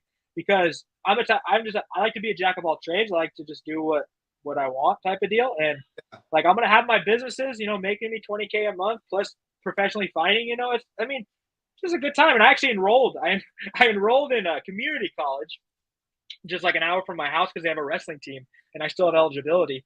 And so I called the coach. I'm like, hey, I just want to wrestle. But like I'm taking all like these entry to business courses, just like these online, courses that are, and I'm just like excited to be in the class. And they're like, "Oh, you Right. guys have any experience?" I'm like, "I got a little bit, nothing crazy, I'm just kind of doing my Right. things. But it's cool. I just enjoy doing what I like, and that's what I like. And yeah, I love fighting. I actually have a crazy story about that. I was doing a bunch of like the backyard boxing bullshit when I was younger, and I actually got a concussion by a guy I fought like 5 or 6 times that night. I ended up getting a subdural hematoma in my brain. Had to have brain surgery, but I love fighting. And whenever anybody's like, "Oh, it ain't," when you're young, you're thinking, "What's the worst gonna happen? Get a fat lip, black eye, broken nose." Oh no, Die from getting hit in the fucking head. It's no joke. yeah, It's really rare. At the boxing level, it's actually very common. In the MMA world, it's actually very rare because yeah, it's not as long of bouts. Like Muhammad Ali would get hit and hit it again, again, and again, and again, and again in the head. And it's those many amount of hits over time that really take effect on you. But I love that. But what I wanted to ask you was with the mixed martial arts or judo or Thai or whatever you're doing, how do you think that discipline and that mindset or doing that has applied to business, the martial arts world and mindset, and you're wanting to achieve that over there, or even fighting, because anybody that goes into a fight is obviously going to be a fighter in all aspects of their life, with their kids, their marriage, their business, everything. How do you think that transcends over to business, having that mixed martial arts background? I think it plays a lot. Real quick though, I'm having a whatever it's called, an echo. I don't know if the people hear it. I don't know. Guys, tell us if you're hearing an echo. It might just be me because I have both the streams open, and so it's playing into my headphones. So yeah, it probably is that. Comes in and out, but I think it does a lot. I grew up wrestling. I think that's a really tough sport. I think it's really good for people. So early on at age, I was kind of like, for example, I grew up in a kind of a broken household. My mom, she's awesome. I love my mom to death. My dad, drugged out. You know what I'm saying? But I was always an opportunist. I was always like just taking opportunity. That was my thing because it's like I don't know what I want to be, and I think it's kind of toxic to like tell kids like, what do you want to be when you grow up? Like you should be a lawyer. You should be this. And it's like, Yeah. dude, do whatever you want, bro. There is no like, there's no rules. Kind of people don't realize that, right? We just grow in this system and we got to provide. But like so I started wrestling. I really liked it. Started MMA when I was about 15, 16. Started going to a gym, and then just started fighting. And it really taught me like I love fighting because I'm in the cage with another guy, and like I have the opportunity to like be someone's highlight reel. I have the opportunity to get knocked out in front of my grandma. I have the opportunity to be you know, embarrassed, right? Some people are too scared to allow themselves to get to that point, to be that vulnerable, right? But it's the same in business. Like they're too scared to start a business, right? And I've never, in my opinion, I've never been too scared to do it. You know, and that's the biggest thing is like, if I fail, I'll do something else. Right. You know what I mean? And now I'm a little bit deeper in it when I have employees and stuff. So there's a lot more structure, and it's like it's not just all about me, right? It's not just about what my like if I'm okay or not. It's about if they're okay, you know. But that's what really wrestling has taught me. Wrestling obviously hard work, but MMA's taught me it's like I can be embarrassed right now. Am I okay with that? Am I too prideful to go in there and like not give myself the opportunity to lose? Same with business. Am I too prideful to like not want to fail, to not like look as a failure to my family? And it's like no. And I think if you have that mindset and you actually get after it, you're going to be successful in basically anything you do. Because Yeah, even if you fail one thing, you'll be successful in the next. I love that. You hit the nail on the head, man. If you're not afraid to go out there and fall on your face, that's being an entrepreneur. Because most people, you know what? It's funny, and I don't know what you think about this, and I've had a couple jobs over my career, but mostly I've been self-employed since I was 17. And a lot of people say, well, I don't want to quit my job. I have a lot of clients call me. They have a job, and then they have the business, the trucking side. I don't want to quit my job. I don't want to quit my job. And they're like, I got security here. I have benefits. I have 401k. I have this. I have that, whatever. And I'm like, dude, they could lay you off tomorrow. I'm like, you know, with being an entrepreneur, what really helps me is I don't know where my next dollar's coming, but I believe it's coming. I truly believe in God. I believe it's coming. And I believe that if I go work hard enough and I prove myself tomorrow, I can sell a job. If I can't sell it tomorrow, the next day, something's going to happen and put me in the right light that it's going to work out. Jobs scare the shit out of me, man. Being in a dead factory, that's what keeps me up at night wanting to vomit. You know, where people have security, another person over me that if I have my daughter's birthday Saturday, I want to take the day off. And they're like, I'll try again next year. That scares the shit out of me. Yeah. So to have people tell me all the time, oh, I can't quit my job. I'm like, dude, I'd quit that job in a heartbeat, give them the finger. I don't even need to give them 2 weeks notice and go back to being an entrepreneur and just grind it out because I know I can do it at some capacity.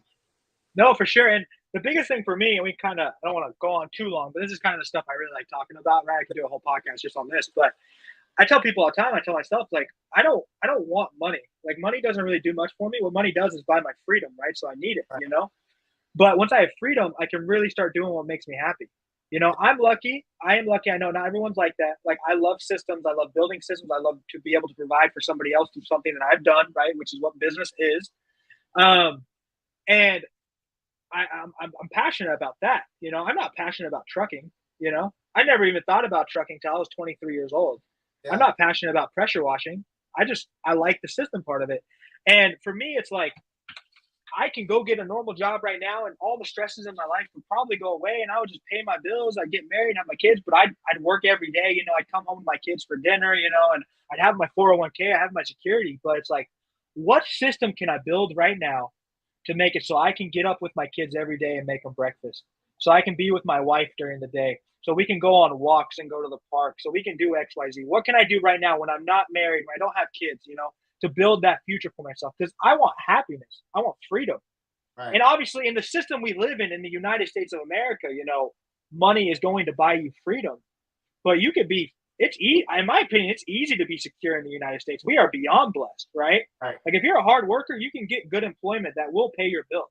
Yeah. You know, I had people complain all the time. Like I have a couple, I'm not trying to out her right now, but there's a girl I talk to and she'll be complaining about not having any money and then call into work the next day because she doesn't feel that good. I lost audio. I got nothing. Oh, you lost audio? Are we back?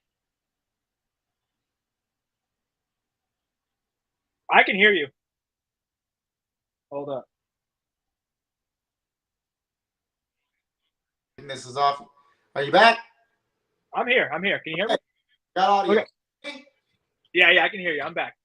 Oh, sorry, guys. But what I was saying was this girl, she'd complain about not having money and then call into work the next day, right? And it's like, well, what do you want? You know, like I want to be happy. And I think happiness comes from family. Like, honestly, I have enough money to go get my own place to live. I live with my mom, my sister, and my niece because I love when my niece knocks on my door every day at 7:30 a.m. Like, I don't give a shit about what anybody thinks about like some like rule that like I'm 25 and should live on my own. Like, I'm doing my own thing. I get to hang out with my mom at night. I get to eat dinner with my family. Right. Like, Yeah, there's That's worth more than money can buy. The whole rule set around this matrix that we live in, that you have to do this, you can only do it this way. Everything's so one-sided. Like, and even people tell me like, oh, you do trucking, so that's what you do. No, I do trucking. I write books. I do consulting. I might do music on the side. I might do this. I might help people. I might go doing real estate. You can't box me in. I don't want to fit in no fucking box. You know, like what I might like. You're doing MMA. You might be a pro UFC fighter. Like, there's no sense in trying to fit into a box for conformity. You know, I hate that shit. It really gets on my nerves. Ray said we don't have structure for independent trucks. An independent trucker to buy an electric truck. It'll be 10 years before the average owner operator will have an electric truck. I disagree. I personally would buy one if I was an owner operator. The amount of savings you'd have if you could stay in like a 250-mile radius, because you could charge it every night at home if you had a place to park it. No big deal, you know. Unhooking the trailer all the time, being annoyed by it, and having to, you know, find a Tesla charger or somewhere to charge it. Yeah, OTR trucking, probably not the best bet for a Tesla right now. But if you had some customers and a dedicated thing going, you know, to and from every day, and you could be back at the shop every night, or even be here or there, and you had 2 charging ports, I think it'd work great. That's just my 2 cents. But anyway, go back to the where we were at talking about, you know, that's not fit in a box and conforming, man. And I do the mindset that you're in. I love it. I love the energy. Let's go after it, bro. And not trying to be boxed in and not trying to conform to some certain set of rules, because there is no fucking rules. I mean, there's, you know, there are none. Rules and stuff, but yeah, you don't want to go to jail, right? But like, you can build, you can make your own path, guys. You can do it. Like, why the hell not? Like, people for some reason think there was some book written about how they're gonna fail, right? They're like, the future's already written out. This is who I am. This is who I'm gonna be. It's like, it's not true. It's not true at all. Yeah. Like, when I was 23 years old, 2 years ago, I had nothing. I didn't have a business to my name, right? I mean, obviously, I had a good work ethic and I had a normal job and whatever, right? But it's like 2 years of just hard, consistent, day in and day out work and actually trying to look out for people. And here we are, you know? Give me 10 years. Give me 10 years, right? And like, let's see where we're going to be. And it's not, I don't like to be prideful about it or whatever, but I get really motivated by this stuff, because I'm the type of guy, if there's a problem, that motivates me. I'm like, oh yeah, now we're getting through this right now. This is a good time. And like, we'll talk about the semi truck right now. And that was like the most motivated time I was. Yeah, that was the most motivated time I've ever got. My truck, man. Let's look at it. All right, I'm gonna share again. Here we go. Let's grab it. Here we go. And it's right here. So you guys just got this baby, right? Got you. Well, a newer truck. You got the trailer. You got, talk about how pain in the ass difficult. So, we just bought a trailer, RGM, but I'm gonna let you go first, and how ours is gonna need 20 grand to get on the road. But yeah, talk about that, man. Talk about how much of a time it was to get this thing on the road. So we didn't just buy it. I can tell you that. We bought it about 3 months ago. We just got it on the road, though. That's how it goes. That's how it So I'll run you through it real quick. It's a long ass story, but so I had a guy leased on, and he wanted to buy a semi truck, right? He actually lived really close to me, so we went to go look at a semi truck at the International place, 2017 International Pro Star, purple. Okay, they had 2 of them, X Prime trucks, you know, both under 500,000 miles, both automatics. I only was gonna buy a semi because I had a driver already set up. It was one of my friends. He was driving for TMC, which is a kind of a local big trucking company where I'm at. They have like 3,000 units or whatever. Oh, I know. I know. They're really good. They're one of the best flatbed companies in the country. Yeah. But he realized after about a month of working there, they're paying him 30% of gross. Yeah. But he went to go pick a load up, and he never got to see a Raycon before. He went to go pick a load up, and there were some other TMC guys there that were owner operators, and they showed him the Raycon. And it was paying 30%. That load was paying 30% more than the load he was picking up, but it was exactly the same load. And so they had dropped it. So he was making 30% of 70%, right? And nobody was telling him. And so I was like, hey, man, we'll bring you on. I'll pay you 30%. Like, I got Airtable, you know, we throw up all the Raycons. Like, I'm not like, I just need a good driver. I will pay a premium for the right guy. And I know that you have a good head on your shoulders and you want to provide for your family. Like, I know you're not going to screw me. I'm not going to screw you. Like, obviously there's going to be bumps. There's going to be hardships. Like, it could happen, right? But I know at the end of the day, like, you're going to look out for me as much as I'm going to look out for you. And that's my most important thing in business, right? I don't want to do any business with somebody that's going to look out for themselves over the greater good or over people in general, right? It's like, we're in this together. And if the system works, right, we have to both be there, like, to help each other type of deal, right? And that's how I feel about everybody on my team, and that's why I think we succeed so well, because we want each other to succeed as much as we want to. But so he was all about it, and then I think his mom passed away. You know, she was real sick, and he kind of just ghosted me, right? But that was like after we bought the trucking trailer, and I already like ordered the portion plate. So then I'm in like a really tough spot, you know. And we what had happened was we went to the international place. Rod was looking at the semi. He was the guy that bought it, and then they had this one, but this one it was already sold basically. The guy just hadn't picked it up yet. They hadn't got the financing all done, right? So I came back with Rod like 3 days later to pick his truck up, and the guy told me that it was available, but it was in the shop. They had done the DOT inspection on it. They had to put brand new tires on it, and we were in a market. I paid $80,000 for that truck, and I'd been searching for a truck for about 2 months, and I wanted to buy something, like I said, that was user friendly. I didn't need like a crazy driver to be able to operate it. Somebody who had a good head on their shoulders and some experience, right? And that's why I went with an automatic, right? And the truck that I wanted to get a fleet truck, right? I didn't want to get an owner operator special or nothing like that because they were crazy expensive. So for $80,000, under 500,000 miles, I thought this is the way to go, right? So we bought that truck. I put $1,000 deposit on it, but we couldn't drive it or anything because they had to put new tires on it. And I was like, whatever, this other guy was just about to buy it. Means he probably test drove it. Rod had looked it over and he actually wanted that one more, but he already bought his truck. So I said, hey, we're getting blessed right now. I was like, they are blessing upon us, right? So I put the deposit down. It took about 2 weeks to get commercial financing all squared out. Another thing is right now, guys, commercial financing is so expensive. And that's why I tell people that was one of my reasons Hotshot might be a little better than Semi if you're starting out right now, because you can go and get to a dealership and buy a 3,500.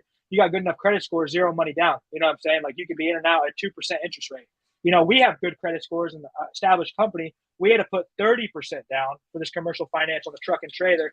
And we paying about a 7% interest rate, which isn't terrible when it comes to commercial finance, but is what it is. And I tell people they say like, why Hotshot is such a big piece of the market, why everybody's getting into Hotshot. And I tell my dispatch clients as well as my clients why to go after owner operators in the Hotshot space and not focus on semis right off, and get some trucks and get things moving and are an easier target to go after because they're usually new and they don't know where to start, where to go. You can help facilitate that. But the reason exactly what you just said is if you want to go buy a semi, you usually need a plan where you're going to put it to work, CDL. If you don't have a CDL, you got to put more down. So they usually want 20% because it's commercial loan instead of zero down or whatever. You don't need that shit to buy a Hotshot truck. You can walk in a dealership with moderate good credit, walk out zero down with a brand new truck, go get another trailer. You're on the road making money, baby, and you don't need shit, nothing. You don't have to tell nobody no plan. You're going to work it. Hey, it's a minor for groceries, whatever, and roll out. And that's why the barrier to entry is so easy with Hotshot. And then the guys get in and they don't know anything about the industry because either they're coming from farming or they're coming from towing their boat or they're camping. They think they can do it, or the oil field or whatever. So they don't have the industry knowledge. So if you can apply that industry knowledge and cover that back end, they'll be more than happy to partner up with you and lease on. And that's the people you want to go after because, you got to the table, you can build together on that. A lot of 100%. Semi, they usually don't have a trailer because all the big companies have trailers. So they know they're going to be pulling the big companies' trailers. So they're going to lease on you. What do you bring to the table? Can you get them a 60-cent fuel discount? Are you getting a fuel surcharge? Probably not. Or do you have a direct brokerage? Do you do this? Do you do that? So they're harder targets to go after. Usually I call it like an A-rated driver. If they have 10 years experience, why are they going to come to a company that just started 2 months ago? They're going to be like, you don't know shit. It's not a good thing for me, Whereas a Hotshot guy can be like, well, maybe we can figure it out together. Let's do it, Well, and like real quick, I think Ray can attest to this, and I think one of the reasons that we're successful as a company, in our expansion efforts. Oh crap!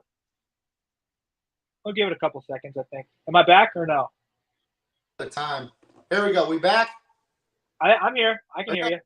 Okay. 2 seconds. So lots to talk about. Shit, we're gone. I think it's just coming in and out a little bit. Oh, we should be better. We good now? I can hear you. Can you hear me now? Am I good? Consulting, man. What do you need to do? Here we go. There we go. All right. So let me bust this out real quick so we don't take so much time. But one of the reasons I think that we've been successful in expansion, and Ray he's in the chat, he can tell you, like, these guys don't work for me. Like, I work for them. And that's what I push to them. Like, I work for you. Whatever you need, I'll get it done. Like, let's do it, And too many people want to be the boss. They want to be that guy. I don't want to be that guy. I just want to be blessed by the systems that I've built and be able to do what I want to do when I want to do it type of deal. Like that's my goal, right? Right. And so back to the semi, right? We end up buying it $80,000, and to find a truck, like the fleet version of any of those trucks, whether it's Peterbilt, Freightliner, whatever, International, Volvo, the whole nine. To find one where I've been looking forever, truck paper, the whole nine. To get one under $100,000 and under 500,000 miles was really hard. So we ran into this International. Obviously, it's not really the truck we want to buy. It's not a forever truck, right? I mean, International Pro Star. I mean, no, hey, I like it. It's a nice truck. And if the truck's listening to me right now, don't break down on us, my guy. I love you. Okay, let's just keep running like we're running right now. Okay, You know what I'm saying, my guy. Okay. But anyways, so we picked the truck up. I didn't even test drove it. We bought it. I bought it from a reputable dealer from Rush Truck Center, which is a huge company where I live, and it's around the Midwest area where I'm at. So we buy it. I tell him, I said, hey, just hang on to the truck for me. I'll be back probably in about a month. I want to get the tags, just keep it parked there, because it's either park it there or park it at the Flying J down the road. You know what I'm saying? Like they're 5 minutes from my house. I said, guys, we're just gonna hang out. They're like, yeah, no problem. Let's hang it out, right? So we go to pick the truck up, and Rod hops in it because he's helping me during this time, right? AC didn't work. It didn't blow at all, right? And like the truck has never left Rush Truck Centers, right?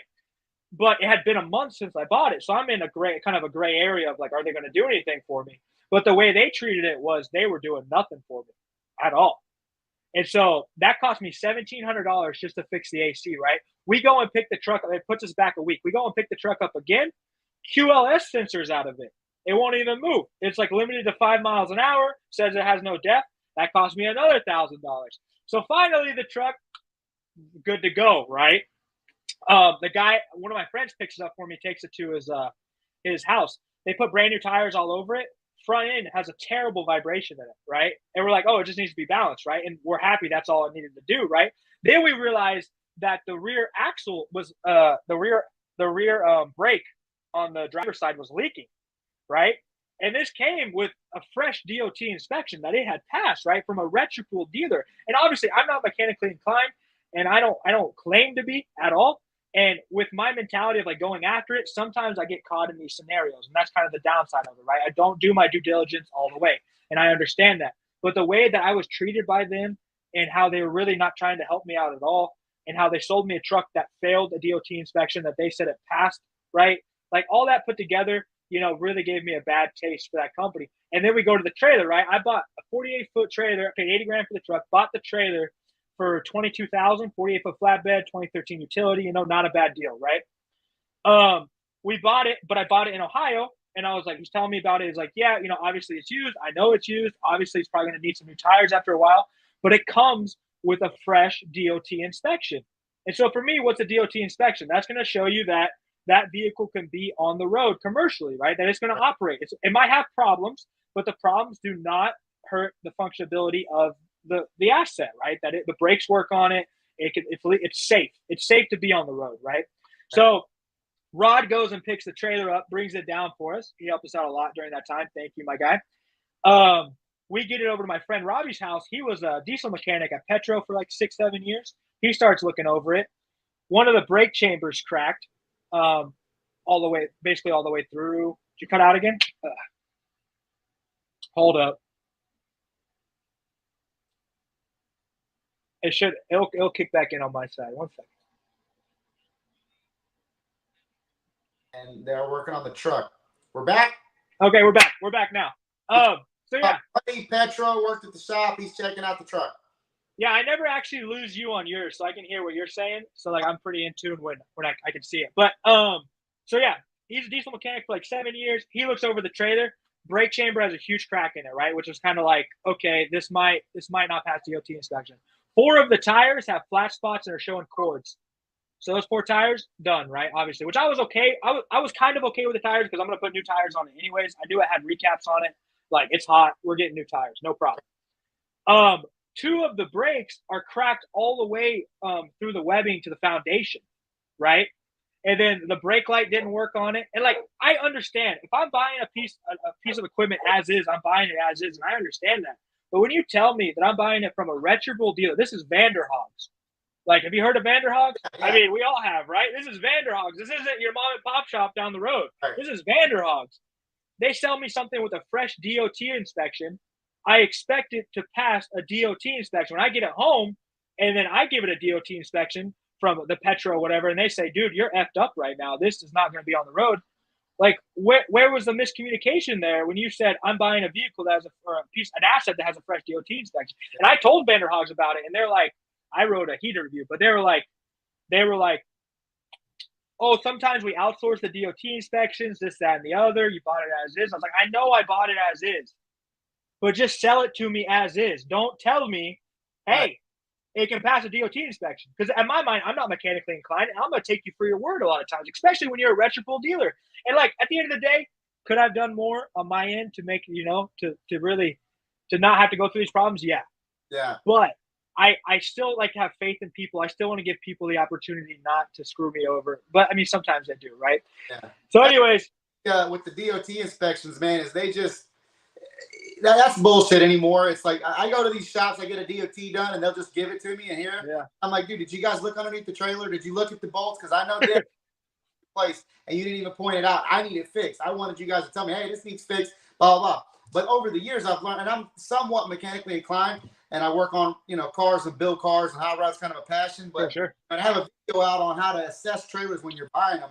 And it's about looking for structural cracks and brake chambers and shocks and airbags and the importance of the shit that needs to go over, flat spots on tires, bearings, all that kind of shit, leaking seals. But everybody's like, oh, yeah, fresh DOT, fresh DOT, fresh DOT, because it's like there's a sucker born every day. Not that you're a sucker, but there's just so many people getting in, they have no idea. And then yeah. got a fresh DOT, and then you can't even pull the trailer. And that's one of the problems with the industry, too, is the fresh DOT or getting a DOT inspection is bullshit. Because you can go to 3 or 4 right here by my house, and they're just like, yeah, looks like it's good. Here's $50. You know what I mean? And there's a middle ground too, because like some drivers want that shit. They want them not to look at it, right? Right. For me, from a guy who's building a system, is like, I need you to tell me everything that's wrong with this trailer or could be wrong with this trailer in the future, because I will pay to fix it. Right now. You know what I'm saying? As you get bigger and you really want to scale, the only way to really do that is you got to have an in-house guy, like the buddy. Exactly. Everything you got to put on the road, everything that you buy, he's looking at it. He's with me. He's with me. That motherfucker's got to look at it, right? Because you can't track stops. You just can't. You know how it is. You get out on the road, you can get a better deal here, and you're gonna get bent over out there. I've had stuff I paid $6,000 for. Like I just had a trailer in the shop, as a matter of fact, and I've had this thing on the road in shops 3 or 4 times getting lighting fixed, right? And it's like, if a light's bad, change the light. If the wiring's bad, change the wiring. If the plug is bad, change it. Don't just freaking do nothing and charge me and flick it and it comes back on. That's good. That'll be $75. So then it comes down here and I'm like, dude, these lights are ass. The wiring's ass. Like, just replace it all the way front to back. I've had that 4 times. I'm tired of screwing with it because I can't trust anybody on the road. But I can trust my guy down here. Not to mention, I can go there and be like, those lights aren't new. Take them out and replace them. You're not charging me for new lights, and it's still the same busted shit in there, Yeah. Drivers don't point out, like, they just trust these guys to do their job. Is frustrating, Yeah, we were put in a really tight spot because I was trying to, I had this guy that needed to start, right? That was my friend. I had the lady with the commercial finance that needed the equipment, right? The equipment we were going to buy kind of fell out on us. And so I called Vanderhogs. I'm like, okay, very reputable dealer. I'm like, where's this trailer at? They're like, in Ohio. I'm like, well, tell me about it. And like, obviously I'm paying $22,000 for a flatbed. I don't expect it to be perfect, at all by any means. But if a reputable dealer is telling me, not some small company, we're talking Vanderhogs. We're talking some of the guys, you know what I mean? It's like, dude, and like, I end up putting we end up paying the payment 3 times without running. We put $8,000 into repairs. And I was just thinking the whole time, in my mind, I'm like, this would cripple smaller companies. Yeah. The only reason I can survive is because my Leasons are on the road making money right now. Boom! I wish I had a damn bell. Boom! Because I tell that's all the fucking time. They're like, I'm gonna go buy trucks. I'm gonna go buy 4 or 5 trucks. And I'm like, you need to quit. You need to hire some fucking owner operators. Because here's the thing. I've been in a situation where I almost went bankrupt because I had 4 trucks all broke down at the same time. 3 major motor failures, 1 major transmission failure. I had a truck 50,000 miles, a hotshot truck, motor blew up at 50,000 miles. Yeah, Ford put a new engine in it. Took them 6 months. Truck payments don't stop. Trailer payments don't stop. Ford don't give a fuck. You can call and be like, oh, I need you to push my payments off, blah, blah, blew up. They're like, yeah, no. No, you're still going to pay us. We'll fix your warranty more, you know, but we're not, you still got to pay us the monthly payment, you know, so that, you Yeah. know, mortgage payments don't stop. Insurance payments at the company don't stop, and you can't take it off if you own the insurance won't let you take it off. You know, Exactly. if you have a lease on, break down. Hey, James, that sucks. Tell me know when you get it fixed. Bam, take him off. No payment, no harm, no foul. Mm-hmm. Stuff fixed, or even if you help him get it fixed or whatever, he comes back to work. Boom, keep making money. You know. Yeah. Uh, And like for us, well, I'll add just a little bit more. Just we're not gonna go too long, but you know, and that's why I tell people like I don't profit a ton off of the lease-ons, right? But they're the reason I have my system, right? They're the guys. I have to put a lot of work into them because to help them make as much money as possible. Because when I'm out here doing my ventures, when I'm out here doing trying to get my trucks on the road, who's covering that truck payment for me?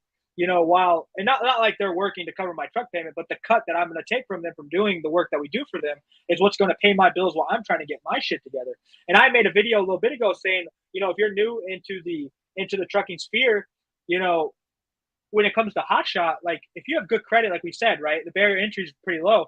You're right. also getting a very affordable, like you're getting a really good factory warranty on that truck, you know, with basically putting no money down. And you can put an extended warranty on the truck for like $2,500. Like Ray had one on that white truck. He had some problems, transmission blew. He got the transmission repaired at like I think it was 100,000 miles. Ray, tell me if I'm wrong, but like that was all covered, right? He spent maybe $1,000 out of pocket. And you know, those are blessings, right? That come with doing hotshot and doing that type of stuff. With our semi, right? Like they wanted what $8,000-9,000 for a warranty for 100,000 miles that had a $300 deductible every time I wanted to use it. It's like, no, that's not going to happen. You know, like, like I mean, I would buy it if I could have. Expensive, but it's like what I tell is the ratio 1 to 2. If you want to have a company truck, go get you 2 owner operators first, then buy your company truck.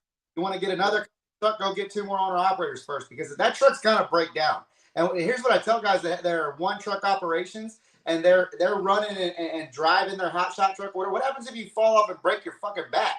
You know what I mean? Yeah. How are you gonna pay your bills when you can't drive for the next 3 months later? And you're just like you're running around. And you don't. Yeah, they need to consider leasing on some owner operators. You know what I mean? And if you don't lease on those owner operators, you're one truck away from being out of business. Because that truck breaks down, blows up, transmission, wreck, crash, accident. Yeah, they total it, pay it out. You're not going to get your down payment money back, your earnest money. You're not going to get your anything. You're still going to have to keep that thing rolling until you get another truck, which might cost you another 10 that you don't have or whatever, you know, to get another one on the road. And everybody's like, oh, I'll just rent one from Enterprise. Good luck if they even have any fucking trucks available, if they'll even let you get one. And then that's a horrible fucking idea. Because back when I used to do Enterprises, like they give you 5,000 miles a month for free, and you only got to pay 10 cents a mile if you had so many deals and blah, blah, blah. Now it's like 29 cents a mile, and you only That's crazy. 1,000 miles a month for free. You can't make any money like that, you know? Yeah, and that I mean, it's all been a really, really awesome learning experience for me. I think somebody asked a question I want to just say real quick. He asked, you say having the systems you're living, how do you know when to change the system or do you stick with it no matter what? I think at the end of the day, my guy, it's all about being humble, right? I think that's the downfall of a lot of businessmen is they can't realize that they're the problem, right? They can't realize that they're the and I tell people that all the time. I'm like, they're like, oh, this guys call me to dispatch and they'll be like, I'm not making any money because of XYZ. No, they're not making any money because they don't have any tarps. They're not making money because they want to be home every weekend. They're not making any money because I mean of all this other stuff that they could fix themselves. It's not the dispatch that's killing them right now. Obviously, that's a piece of the puzzle that needs to be in there too. But you need to address the pieces of the puzzle that are missing right now. You know, and like I'm not scared of failure. And I think anybody getting into business, you can't be scared of failure. As you get bigger and bigger, there's a lot more riding on it in general. But if you're a guy getting into hotshot, right, and this is what I like about it too, because you can get into hotshot, buy a brand new diesel dually, buy a trailer, and then 3 months down the road think, you know, this isn't really working out for me. I don't want to do it anymore. You can go trade that diesel dually truck in at your nearest you can go trade that in at any dealership anywhere and trade it in for a car, trade it in for an F-150, trade it in for whatever the heck you want. Sell the trailer on Facebook Marketplace for 12 grand. You're basically out of it. You know what I mean? Like you're cool. You're good to go, bro. You know, do something else. That's what I like about Hotshot too is you can get into it pretty easily. You can get out of it pretty easy if it's not working for you. But you always have to realize when you have a problem in your company, you should be the first person that you talk to about it, if that makes sense, right? You talk to yourself about it. You don't start pointing fingers. You say, well, what could I have done better? Am I the problem? You know, and I've realized that 2 or 3 times. You know, I've been able to stop it before it became a problem when I with the dispatching, for example, or with the factoring, for example, or with my drivers getting paid on time. Because I used to use online. I still use it, but use a thing called Gusto.com to do my payroll and stuff. It's pretty good. It's pretty cheap. But sometimes the money wouldn't go out where it needed to go or whatever. And so I'm constantly looking for different ways to make it so that they get paid when they need to get paid because, you know, their bills are important, more important than mine in my mind, right? And because my bills are getting paid by the systems I've built already. It's just always about being able to have a conversation about constant change. You know, if a driver calls you and he's like, "Hey, what if we did this? You think this would work?" You can't just shut him down and be like, "Oh yeah." No, it's like, dude, that's actually a really good idea. How can we try it? You know, what do you think? Or I don't think it's that good of an idea because of X, Y, Z. And then we go, "Oh, I've already tried this like this and it hasn't worked for me before. Maybe we can mix it up a little bit different, right?" And it's all about that, you know. Like I know nothing. I know nothing at all, my guy. Nothing at all. But I know how to work with people, and that's why I'm here. I am. That's key to success. You know, it is overcoming and adapting. You know, making sure that no matter what it is, you're going to find a process of elimination, make it happen, and do the best you can. Do it legal, moral, ethical, and that's what I build over here is about building that culture. And I talk to my clients like that, building that culture in your business of that team mentality. You know, like you were talking about, boy being the boss, being the head honcho. I hate that shit because if you build a team, a strong team, and everybody's going to know that you're at the top of that, you know, orchestrating that team. You don't have to say I'm the boss. Talk to me like, "Hey, boss, this, whatever." I always talk about, "Hey, man, we're on a team. You're a part of that team. You got to bring something to that team. You're accountable. The rest of the people are accountable. I'm accountable, and everybody's dispensable, even me at a certain point. You know, everybody is replaceable. You know, so you just got to do the best you can, get up every day and make it happen. You know, I think Well, this real quick, definitely yeah, more of these. I'm not saying we got to jump off right away, but man, it's a lot of good topics, tips, yeah, bro. even fucking on my list. And you know, talking about martial arts, talking about buying trucks, cost of buying trucks, problems. Um, you know, we had a lot of good questions in here. It was really, really, really good, man. What do you think about it? Oh, I love it. I wanted to add just like one more minute of something that came to mind. I love reading like books on business and stuff. I listen to them. I more listen to them, you know, on audiobook. Yeah. And one was like talking about this guy that wanted to sell his company, right? And he went to like this businessman. He had built this company. It was worth probably about like $7 million or whatever, and he wanted to sell it. You know, finally get out. And he went there, and the guy's like, "Your company's worthless." And he's like, "Why is that?" He's like, "Because you are your company. You know, and when you sell your company, you don't go with it. Like I need to be just as dispensable Yeah. as a dispatcher. The company itself has to stand on. I agree with that 100%. Like I need to be just as dispensable as the woman who does my factoring. You know what I'm saying? Like not that they're not important, they play a crucial role, but it's like I have to be able to be interchanged, not just because I'm going to sell the company, because I might want to go on vacation, Yeah. or I might want to go move to Thailand for 3 weeks and do more training. Right. You know, not that I'm not going to be a part of the company, but I'm not going to be like hands on, like here in Joplin, Missouri, shooting videos of the guys and taking the trailers to DOT inspections. I have to have that system set up so that I have, you know, the freedom that I need in my mind and in life to be able to grow, right? People don't realize that too. Like if you're driving your truck all the time and you're the driver, like where's your freedom to grow? You know, like you're scared about getting that one truck off the road. How are you going to go look at another truck to buy? You know, how are you going to talk to people that you need to add to your fleet? I mean, obviously you're driving, so you can be on the phone, but it's just people don't really think about that side of stuff, you know. And I need to be the guy that has the open mind because I'm the one that's going to make the changes or implement the changes, right, to the system, and or find what needs to be changed, right. And so I have to have that freedom. Right. But I believe that 100% too, man. Is it's all about those systems and people and processes that you put in place to make the business run on autopilot the way it should. That way, if you're sick with COVID or down or dying or dead, the business is still going to keep moving and its own capacity and continue to roll or whatever is the best way. You know, you got to build like that Walmart mentality. When the guy that owned Walmart died, his son took over. When he died, his wife took over and the board, and it was a whole deal. But yeah, man, small plug. If you like books, go check my audio book out. You can get it on Amazon. You can get it on my website, consultthetruckingguy.com. It's a 2-hour quick listen or read. And it just talks about building a culture and all the shit we've been talking about in this and how to scale and get on operators and how to grow your business and things like that. It's a really good plug, man. But also we have I'm trying to build this damn Facebook group. It's Trucking No Bullshit. It just got off the ground. We're trying to build some. So go join that, man. And tell some other people about it as well. If you would, I'd appreciate it. Where can everybody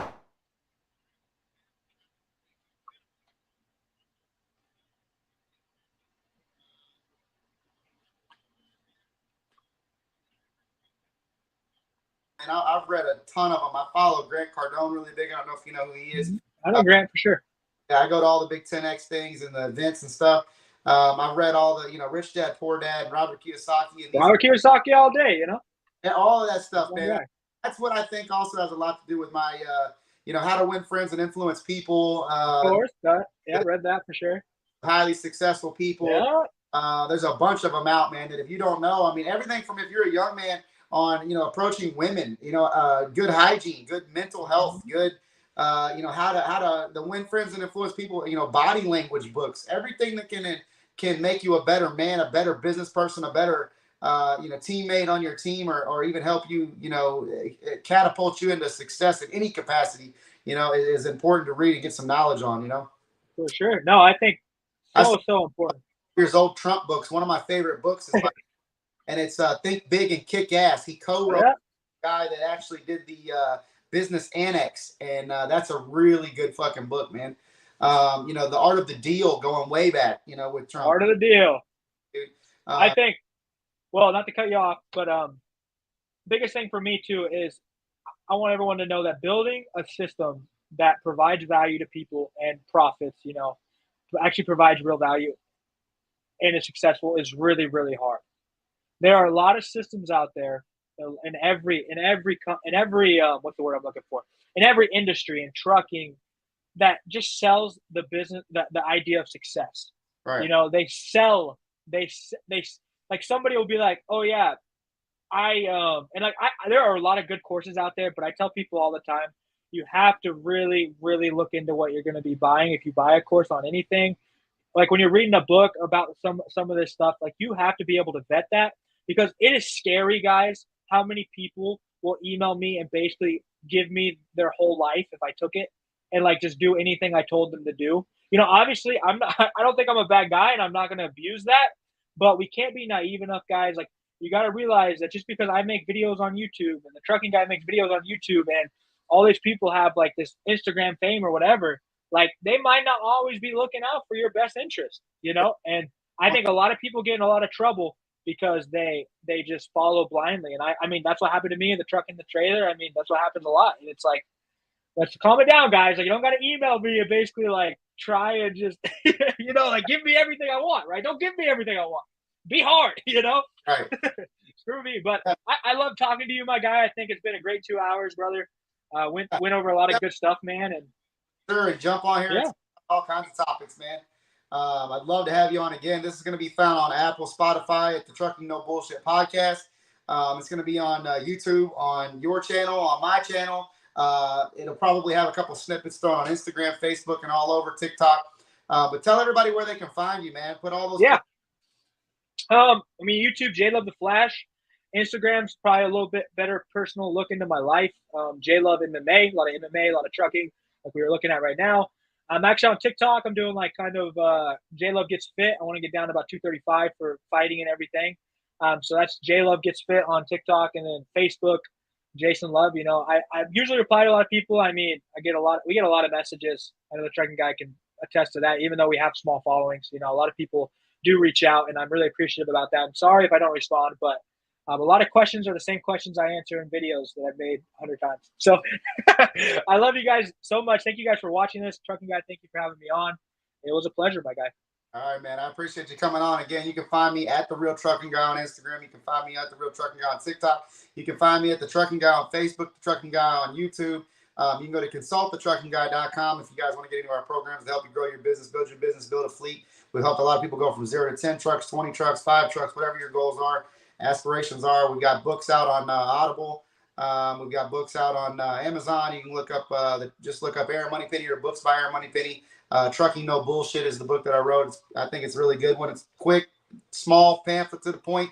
I don't put a lot of fluff in there. I didn't need to tell you 10,000 stories. I just need to tell you how to do it in the blueprint to make it happen if that's what you want to do. But man, this is good. Definitely look for it on all those platforms. Like I said, Spotify, Apple, Trucking No Bullshit is where you can find this, YouTube, and it'll be a good look. We appreciate you coming on, man, and we'll catch you on the next one, all right? I will see you. Thank you. Bye-bye.